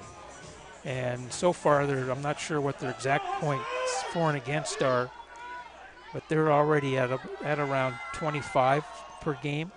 That was an incomplete pass again to Cody Holmes running over the middle. That ball could have been intercepted. And number 1, Desmond Jeanson, was right there. He could have had his hands out. He may have been able to deflect that up to pick that off. But their offense, generated obviously by Whittink, that's been completely different, and he's got some really good weapons with him, with Brandon Poulin and Anthony Dick. Those two guys are the real deal, and Huskers have had good passing quarterbacks in the past, but they didn't really have all the complement there. And with the run games now starting to sort of get on track, it might be an opportunity for them to shake the tree when it comes time to playoff time. There was Mason on just a quarterback keeper up the middle for no gain. That's a turnover on downs. Huskers will take over. I think you'll see the Huskers just run the ball here and just slowly grind this game away and get back on the bus and have a nice meal on the ferry and go home with a record of 6 wins and 2, 6 and 2? No, I guess it'd be 6 and 3, 1 game to go. But yeah, all through the entire program, you got to congratulate the Huskers. They've done such positive things this year, and I all the credit, in my opinion, goes to Bob Reist, who I know everybody has been touting him as Coach of the Year, and in my opinion, it's a given. And I would be very surprised if he was not Coach of the Year in the Canadian Junior Football League with what he's done this year. With a ball on the ground, Keegan Vicklin drops it, but he's able to get back on top of it before the Rebels were able to get their big hands on it.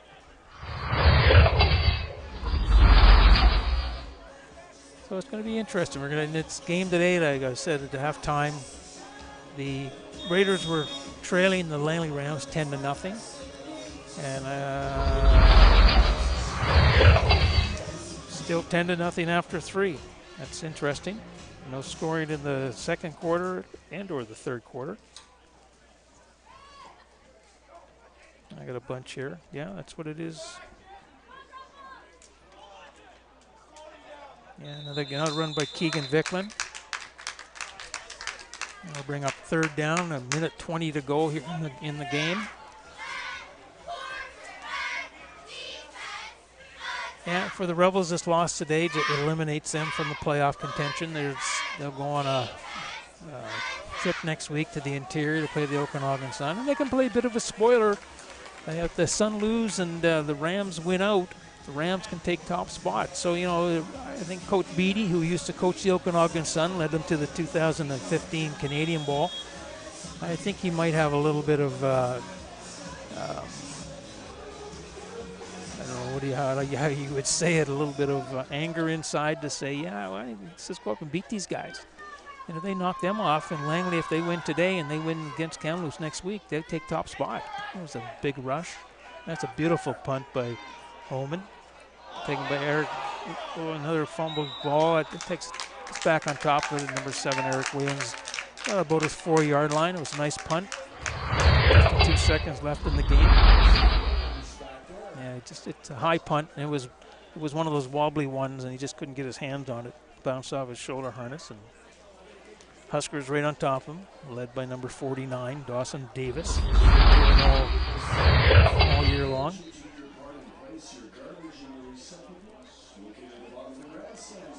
So we'll see what type of team shows up for Coach Beattie next week. You know, you don't really have anything to play for other than you want to try to get that next win. Every win counts, and they only played 9 games this year because of the fire or the smoke mist game in Kamloops.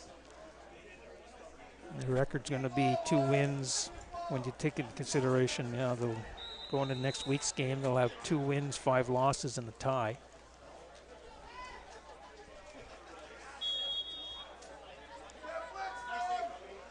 So Mason still in the shotgun. He's got Kalal James to his right. He's dropped back. He's been on the move a lot today. He's over the line of scrimmage now. He's got a run. That's a nice, not a bad run. But again, it's late in the game. Pushed out of bounds by Dawson Davis. 49 picked up first down. 45.9 seconds to go. 52-38 for the Valley Huskers. And same for the Huskers. Huskers have a tough trip. They've never won in Nanaimo. So that's one of those games next week that they've got to pull it all out, because if they beat Nanaimo, that'll be twice this year. And that would put them over top, and a lot of things have to happen for Valley to host a game. But to go from, in my opinion, to go from 0-10 in 2017 and if they win next week, they'll finish 7-3, and that would be good enough for 3rd place.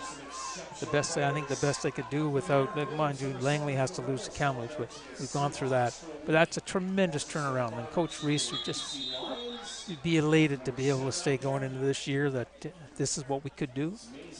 I think he knew he had a good football team, but the possibility to go 7-3, that's not bad. But tough task, though. Like I said, they've never won a game in Nanaimo, so it's one of those things that they've been doing a lot of firsts this year, so maybe that's the next first for them. They beat the Okanagan Sun for the first time ever. You know, they beat the Rebels here for the first time in 10 years. So there's a lot of firsts happening with this team, and you never know next year. And again, Mason running up the center. Looks like he got hurt on that play. Is that a knee? The way he's holding it. A couple guys are limping around. Long season. There's a lot of talk about 8 games versus 10 games. The Prairie Conference and the Ontario Conference both play 8 games, and some people feel that BC, because we play 10 games, and when you throw in playoffs, you're playing a lot of football by the time you start playing in the playdowns. And the teams coming out, especially the Prairie teams, they play 8, and they feel that sometimes they might be a bit more healthy because they're playing less games, less time and less practice, less bangs, less, all that stuff put together. So I think at some point there might be an opportunity. There's another interception there. That was a quarter pass thrown by Stephen Gillowitz. And he threw that right in the arms to number 29, Trayvon Walsh. And that's one of those things where you come in the quarterback and you're cold and you've been playing receiver all day. But if the BCFC ever saw the thought of playing an 8-game schedule, got a flag on the play, roughing the passer after the interception, so ball retains. But if they decided to play 8 games, you see some resistance to it based on the fact that the travel part of it isn't that huge in BC, and I think that teams like to have that extra 2 games, home and away. And again, a 10-game schedule with a 6-team league to me makes sense, but the Ontario and the Prairies, they play an 8-game schedule with a 6-team league, so you're only playing a couple teams only once. You play your rival a couple times, but it's something to consider, because if depends how BC comes out of these play downs over the next few years to say maybe that's something we got to look at. And just a kneel down here with 15 seconds to go. Got to congratulate the Huskers today on a good game. When you come into Victoria or in the Westshore and you put up 52 points on a team that's based on defense, you've done a pretty darn good job. Yeah, 2 kick returns on the kickoff, on a pickup, on a fumble return. 3 scores, non-offensive scores. That's a pretty good day. And it's just kneel down, will end the game. And there you have it. Westshore Rebels season comes to a close at home. And the Valley Huskers walk away with a 52-38 victory this afternoon on a good day that's starting to break down a little bit with the weather, with the clouds coming in off the Pacific. Got a little cool, but not a bad game. I was quite surprised to see 90 points scored today. That's a lot of points, and it was 31-21 at halftime, and it was just matched touchdown for touchdown. That's what happened in the second quarter. The third quarter, the Rebels would do something, Huskers would come back, and that's how it ended. But they had the Huskers opened the scoring in the Rebels kicked the field goal. Kyle Clark kicked a 39-yarder at 9:01 of the third quarter. And the 5 minutes later, the Huskers scored a touchdown when Whittink scored on a 2-yard run with Convert. That made it with Ethoman Convert. That was another 7 points. Then in the fourth, the Rebels scored a touchdown with and right in the fourth quarter with 14:20 to go, when Isaiah Karlicka caught a fake field goal try on a pass thrown by Jason Piper. But then the kickoff return touchdown the very next play by Shamar Thomas, again, put the Rebels right behind the 8 ball and trying to catch up to that 14 points. And then the Rebels came back again, and Deshaun Greenaway scored on a 29-yard pass from Mason Brown. That was Deshaun's 3rd touchdown of the game. But again, on the next ensuing kickoff, the Rebels tried an onside one, and the ball was fumbled, and it was picked up by number 9, Josh Robinson, who took it in for the touchdown. So just one of those games that you look at and you say, woulda, coulda, shoulda. You could have played a little bit better. You could have done some things a little bit differently. Maybe you should have. But at the end of the day, I was impressed. The first time I've seen the Huskers play football this year, and I get to see them next week in Nanaimo as well, so I have a better idea of how they are and their style of play. But I was very impressed at their team speed defensively. They were very mobile, and they were, I don't want to say overly aggressive, but they were angry. Every time they came to the football, they were angry when they got there, so they made sure they made the tackles. Offensively, this Whittink is the real deal as a quarterback standpoint. He throws a very nice football, and the run game was adequate. It had to do what it had to do today. The Rebels, again, this closes out their home portion of the season. They're not going to make the playoffs. They have one more game left, and they're going to make the trip to Kelowna, and they can either go in and just play it out, or they can go in and dictate possibly how the final standings will be in the BCFC in 2 weeks. But anyhow, there's our football game. I want to thank everybody at Rural Focus for all their support and what they do for junior football and the professional broadcasts that they put out. I want to thank the title sponsor today, Kahunaverse Sports Group, for all their support and just good junior football. And if you get a chance late in the game in the Langley Rams and the Vancouver Island Raiders, they're playing. It's 10-0 at the end of 3 quarters for the Rams. And then tomorrow at 1 o'clock, the Kamloops Broncos are in Kelowna to take on the Okanagan Sun, and an Okanagan Sun win will just keep them just a little bit ahead of these guys that are just snapping at their heels. So that next week's game with the Rebels and Sun is big. So is the one between the Huskers and the Nanaimo. Again, thank you for everybody that's been watching. My name is Paul Short. Good afternoon.